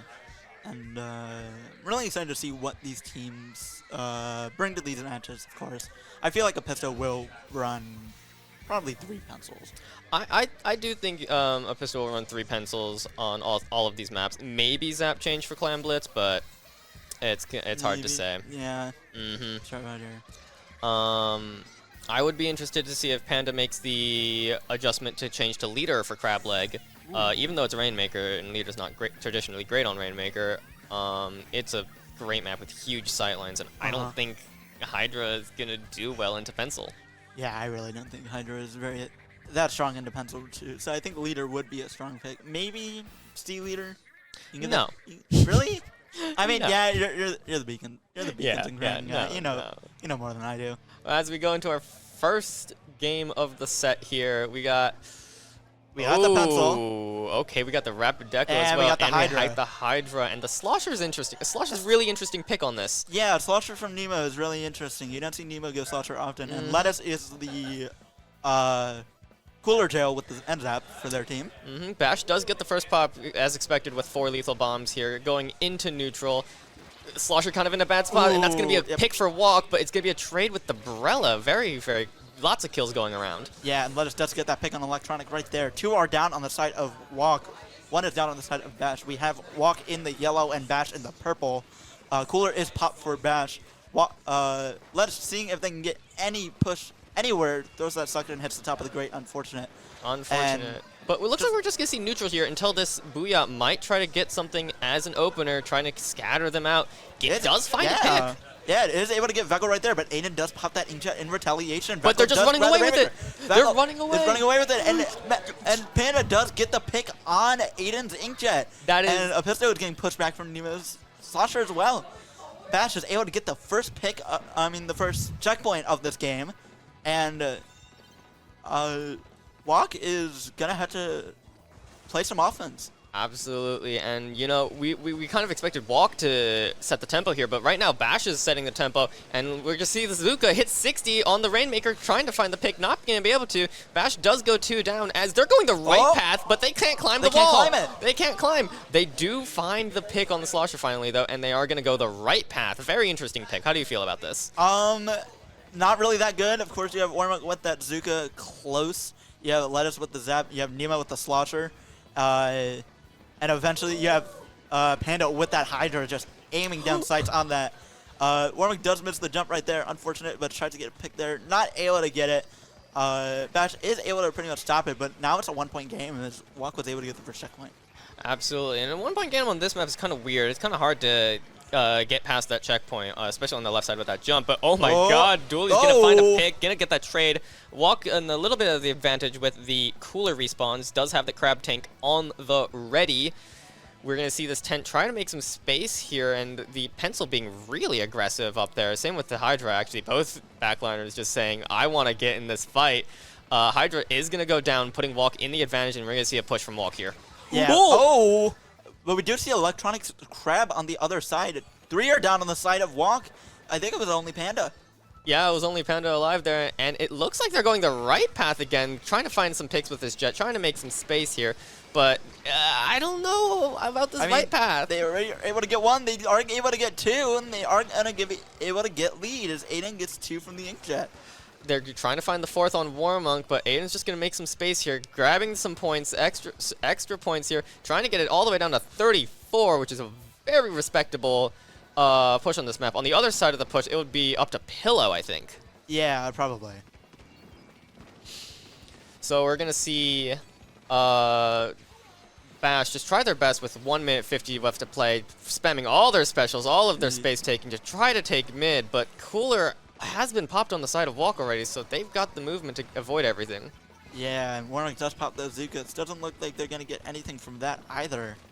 Absolutely. They did get like 2 picks, but again, they were coolered, so Walk is just right back in there, putting the pressure on, keeping them out of mid, and harassing Panda here, getting out just barely.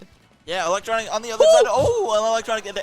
Was that a Squid Bank, did I see? No, they're just going through great. It kind of looked like it was a Squid Bank. Can't deny it. Yeah, Electronic able to get that pick on Lettuce as well, and Rainmaker is down for Bash as Electronic is able to pop it himself. 1 minute left to play. Bash has to find something to answer, but them going 2 down again with Walk having cooler is not going to be so great, as Crab might get popped in this corner here, putting a lot of pressure, but the Rainmaker does reset, so this is just going to be a stalling Crab for some space. Probably, yeah. Panda does have that Booyah Bomb charge, the only special charge in this game. Dualies do go down, and Slosher goes down as well. Warwick does have that Trizuka charge as well, and they are going to pop it and able to get a pick on a pistol. A great pick from Warmonk right there. Very clean double here, trying to find the triple, trying to save the game. Doesn't quite find it. Electronic just finding the pick, trying to go for another on the Slosher. Not going to find it, does get traded out, but Bash does have mid, it looks like, for now. With 20 seconds to play, they're going to have to make a miracle overtime push here. Yeah, and Nima does have that tri-strike. They are going to pop it right there, see if they can get a pick somewhere. And it didn't look like they were going to get anything from that. No dice there. Nemo does get that pick onto Aiden's Rapid Deco, so the Inkjet is offline. 1 down on each side, 2 down on the side of Walk. Veckel is down. Crab is a 2 for 2. Crab is popped. Lettuce goes down to the Crab bomb shot as Walk takes game 1. Very clean to secure the victory there using that Crab. Bash honestly put up a lot better of a fight than I thought they would. Yeah, definitely. Their comp was actually pretty good. I feel like the only change they could have made was leader instead of Hydra. I feel like that would have been better. But overall, great game from both of those teams. Great pressure, great pushes, great defense. Absolutely. Overall, just a great game. As we go into Museum d'Alfonsino. Yep, tower control. TC, so I think Pencil will stay. I wonder... Aiden's going range. Oh, absolutely. Absolutely. Yeah. You got to see the range blaster in TC. Hey, I play it. It's a necessity. Absolutely. And we might see, on the side of Bash, we might see a V Junior come out. Ooh, on yeah, Lettuce. we could see that. Lettuce is V Junior. Kind of cracked. Their Splat Bomb Simulator. Yeah. So, yeah. Yeah, I'm not wrong. You know, sometimes you just want to role play as, like, the clam in side order. I don't know if we're going to see Hydra again. Hydra, the Booyah Bomb is very good for TC to kind of defend checkpoints and stall out overtimes.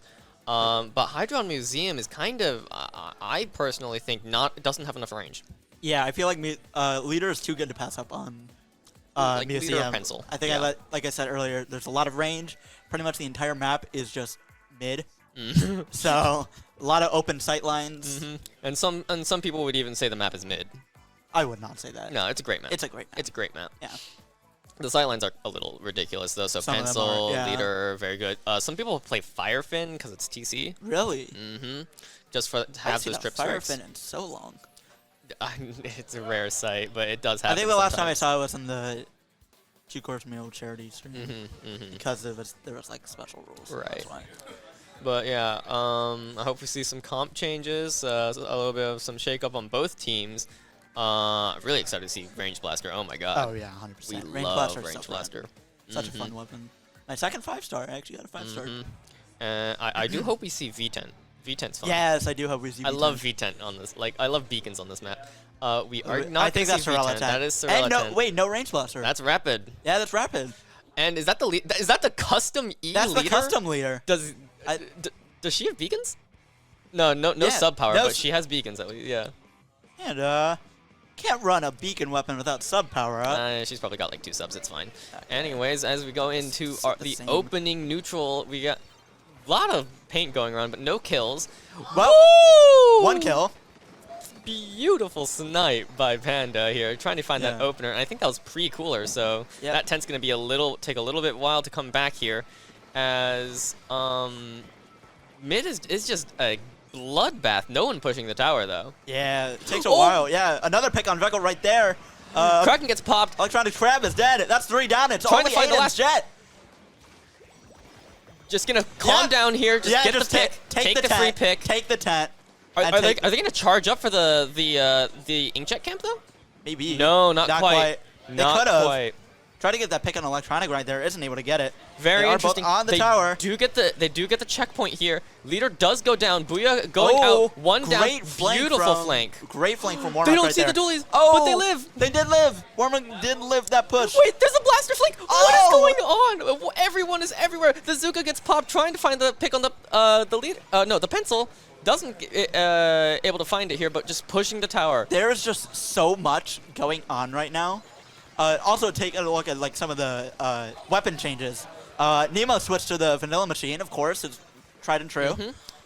We did see Panda switch to custom leader, and I think that those are the only team changes for Bash, and that's the only team changes for this match. Look at how aggressive this Crab is. Ooh, really aggressive Crab. Very nice punish by Lettuce there. Yes. But trying to find the other 2 players while they have the cooler, while they can be aggressive. They're just going to tap the tower back to mid. They don't need to do that much. But the Zuka gets popped. Not going to find anything. Kraken is online. Jet is online for Walk as well. As it gets popped, it's going to find 2. Can it find 3? No! Beautiful defense by Walk there. Yeah, great defense. I was scared that Aiden was going to get canceled. I thought I 100% thought Jet was going to get canceled. But the Zuka... There's one! Beautiful angle from the inside of the tent. That's what tent's for. That is what it's for. It gets you in great positions, and it looks like Walk is going to take their first checkpoint. Yeah, and Veckel is able to take out that beacon right there. Wait, where's the Kraken going? I don't know. Kraken's trying to find something, not able to find anything. It's not going to even get him. You got to jump out. Panda, jump out. You're running beacons. You can jump out. Sniper Rider going to rotate back to mid-pillar. Trying not to die to this Zuka here. Ooh, and it's able to get that pick right there. That's a beautiful pick. pick. The cooler, too. Cooler's a little far away from the teammates there. Just kind of a selfish cooler. But they are going to be able to push up to the 2nd checkpoint, assuming nobody's hiding up in the rafters. Yeah. This match is just so aggressive on both sides. Both teams just getting constant picks. See Panda taking that like far ledge over there, seeing if they can get a pick. And they're not going to be able to take that one yet. Not going to find the shot, but Walk does break through. 2nd checkpoint as the Crab gets popped on tower. They're swarming it. They're trying to get them off of tower. Tent is also there. Lettuce in the 1v1 does win the 1v1. It's 4v1. They find the blaster in the corner. Okay, great defense by Bash. Yeah, great defense. Walk able to get all the way up to 40. Gets past the 2nd checkpoint as well, so Bash has some catching up to do. Absolutely, but it's not impossible. 40 is a very, very respectable push on there. Very, very close 1v1 on the tent there.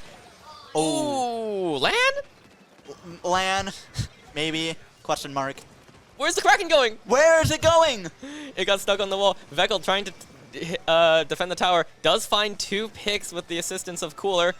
They are going to push the tower back and get a clean defense there. Such a dumb weapon. No, it's fine. No, it's not. Ooh. Wow. Wow. What were those jumps to? Was it a beacon that they just found out? It probably was a beacon.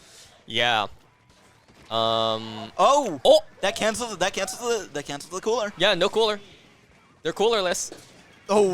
I thought that would hit. Ambitious. Very ambitious.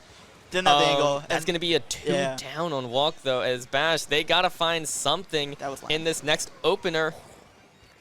Panda almost got that pick on a pistol. That would have been a huge pick. They were able to hit it.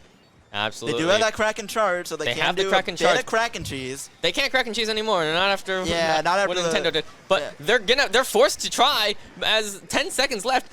Oh, what? What? Jumped all the way back. They almost got knocked back to like the best leader spot in the game. But like 4 people on tower, and it's a wipe. Walk takes the set 2-0, but it is a play all 3, so Bash has a chance to try to take at least 1 game off of them. That was the game. That was close. That was a game of all time.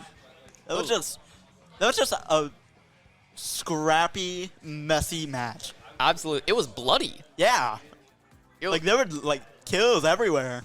Everyone was dying. I mean, both teams ran cooler, so yeah, I mean, to be expected. Not surprised. But Clams on score. Oh, this is Cheese Festival. This map mode is cheese. This is where Panda runs C leader specifically for Kraken. Yes, and I this agree. is where we might see Pistols run Zap. I think we might see Aiden run 96. Oh yeah. It'll be interesting to see which both of these teams, if they choose to run Kraken or not, and if they do choose to run Kraken, which Kraken weapon they will be running. Yeah, there's a lot. There's how many Kraken options are there? 5. Kraken Roller, 96. Heavy Deco, Custom E Leader. There's one more. There's got to be one more. Blob Deco. Yeah. There's 5. Yeah. And I could only play like. Dude, most of the weapons are not that great. Like, Leader's great. Finally, we get a good Kraken. Put it on range and I'll actually be able to play it. Oh, that would be wonderful. Please, I beg. Can we please be able to super jump in Kraken, please? That'd be funny. Because we couldn't win. Yeah, you couldn't win. Yeah, it was funny. We couldn't win. Yeah. I've been playing a lot of Splatoon 1 recently. Oh, yeah, before the servers died. Yeah. It's a fun game. It is. Everything's overpowered in that game. Yeah. I was like, wow, this is stupid in a good way. Pre-pencil. Yeah, I mean, Splatoon 2 was pre-pencil. Yeah, Splatoon 2 was also pre-pencil. But that also had Armor and Ray. Jet. And we had Jet. Yeah. Yeah, we had C-Jet. I never had to V-Jet. I never had to deal with that, so I'm happy. I had to deal with that. It was not fun. Yeah, that sucks for you. Mm-hmm. Yeah, but Game 3, Scorched Clams. Mm-hmm. Classic map. You see it everywhere. It is a classic. And I wonder if either of these teams are going to choose to send someone over mid-greats, because if you send someone over there, a lot of teams just don't expect it, especially at this level. And we do see Pencil. We don't see a Kraken on that team. We see Nemo with the... No Krakens. No Kraken cheese. Stamper Nouveau. No Kraken cheese by either team, but we have a Stamper Nouveau from Nemo. Very interesting. I did hear them talking about this. I did too. I don't think it's the right call on this map. Yeah, I think I think the Zipcaster is more valuable in this map, personally. Yeah, probably. Zipcaster's hard, though. It is, but as we can see in mid here, we can see Panda just trying to take as much space as possible, but kind of getting zoned away from that mid pillar by the pencil. Trying to find a pick on the left here. Gets a lot of chip damage. Ooh, jumps out with Aiden's the cooler. Very Aiden nice. Able to jump out. And Megan tries to get a pick on Vekko. Is able to get Vekko. I know they have some funny, not actual serious beef, which is very funny. It is, but look at this. Like, Bash is just going ham right now, Nemo's getting Crab. pick after pick. Nemo's Crab, very interesting. See if they can get a pick on Vekko. Not able to, and they get picked by a Pisto. Very beautiful shot by a Pisto. Yeah. As we do see the cooler coming out. One thing really interesting is to see non-Crab users use Crab. Oh, yeah, they just don't know how to do it. Yeah. Crab's weird. Did only one person grab that cooler? Really? I think only Vekko grabbed the cooler. Really? Yeah. Is the Pisto going to go for it? Yeah, he got it. He got it. All right. Yeah, but Crab is hard to use. It's not easy. It is. 2 go down on Bash. What happened over there? I don't even know because we can't see because we're on a Pisto. Yep, a Pisto's just vibing. You know, it's building the clam economy. Oh, now we got Vekko in the middle. Ooh, what a flick by beautiful one shot. Seeing that they could actually push it. Oh, they actually. Oh, they've got specials. Oh, they got one. There's 2. Not able to get a pick there from Veckle. Panda is down, and Electronic is down. That's 2 down on the side of Walk. Seeing it, that is another down on the side of Walk. Lettuce able to get that pick, and I just realized Lettuce did not play Junior at all this entire set. Very interesting. I think the cooler is just too valuable now. Yeah, probably. But, like, beautiful defense by Bash there. They saw the specials get popped. They just calmly or panically, popped all their specials in response and got a beautiful counter. Yeah, Lettuce does pop that cooler right there. A great cooler spot. Yep, everybody got that cooler. Ooh. 2 down on the side of Bash. One of them was cooler, though, so it's not too bad. Clam Economy, though. Oh, my God. Bash's Clam Economy is in shambles, and Walk is the 1% right now. They've got 15 clams, 16 clams. Are they going to make it 17 clams? I don't know. They've got all the Clam Economy right now, and Bash, 1 member down, facing this Inkjet, facing this Tent Shield, trying to put the Booyah Bomb down to stall, but it misses. It misses Electronic pops wildly. the crab. Electronic pops the crab, and Nemo tries to get the pick on it. He gets a pick on the crab, and he gets Electronic down with it. They do get the clam barrier, but that's going to be a delayed wipe on the side of Walk. 77 points is not that much. It's one clam plus 1 small clam. That's all it's going to take lead back. Yeah, and Nemo does have that crab charged. They also do have that cooler, so even if they go down, they'll still have it, but they decide to pop it anyway. Nemo putting some pressure by that basket, gets a little bit of chip damage on Electronic. Electronic does go down. See if they can get a pick on Veckle there as well. Beautiful Zuka shot. Trying to find Veckle. He is able to get Veckle. Beautiful use of the Panda toxic does mist get the there. booyah. I don't Great, like... a little bit decent okay, booyah. no, it gets the pick. It gets the pick. They can put the clam in. They get the clam in. They need 2 clams to take lead. 1, 2. They get lead. This is a 1 clam game now. If Walk gets a power clam in, they take lead with 1 minute 30 seconds in the game. This is very, very close. This is a very close game. We see Veckle pushing immediately with that Zuka, pops 3 shots, not getting anything. A little high and doesn't see the suction bomb behind him. Oh, Warmonk with that suction bomb, of course. Warmonk Beautiful. Playing shots since day 1. Absolutely. They do get the Hydra. That's a lot of pressure gone from Bash. Crab and Jet ready. This is going to be a bloodbath coming up. Crab gets 100%. popped. Where's the Jet? Where's the Jet? He almost has. There's the Jet. The Jet is charged. Gets 1. Warmonk Zuka has the Zuka. trying to find shot. Finds 2! Finds 3! Warmonk saving the game! Can he find a 4th? Doesn't find a 4th, but there's no clams! Electronic can't get the power... Does get the power clam, but it's too far. Can they get... I don't think they can get it in. They can't get it in. No, it's too far. Yeah. So 45 seconds left. Walk needs 1 clam to take lead. This is a nail-biter. I feel like I'm watching March Madness. Absolutely. Warmonk trying to find a pick on a Pistol. Doesn't find it. Pistol pops cooler kind of high. Electronic pops crab in mid. Zap goes down. Beautiful 2 kills by Warmonk. Oh my god. Finds 3. Oh! Warmonk. Wait, they're going to put the clam in. Are they going to put it in?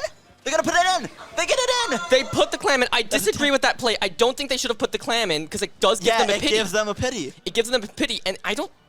Wait. That does. It's now a 1 clam plus 1 small clam game. Oh, so even if they score. They need 1 extra small clam. But they've got 2 powers on the ready. 20 seconds in overtime. This is going to be Cooler so is ready. 2 close. go down on Bash. This is huge for Walk. Walk going in. The 3 go down. It's just Warmonk. Warmonk doesn't find anything. The tension blocks the shot. And they get both clams. And Walk takes the 3-0 at the last second.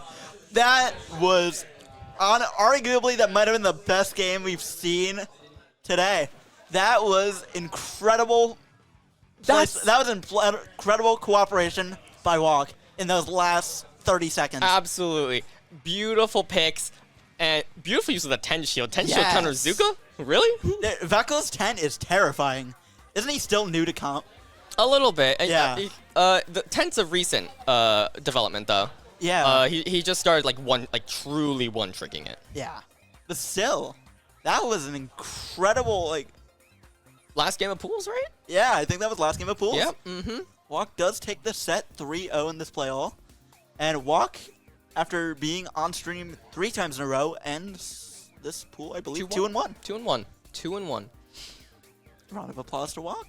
Let's go. And round of applause to Bash. And round of applause to all of the teams participating today. Thank you for all of them coming in. Oh, yeah, this has been so much fun seeing so many different schools here. It's always usually just Purdue and MSU. Now we got Middle Tennessee and Ohio State here, too. And some specs from Illinois State. Shout out Corona sitting right here. What's up?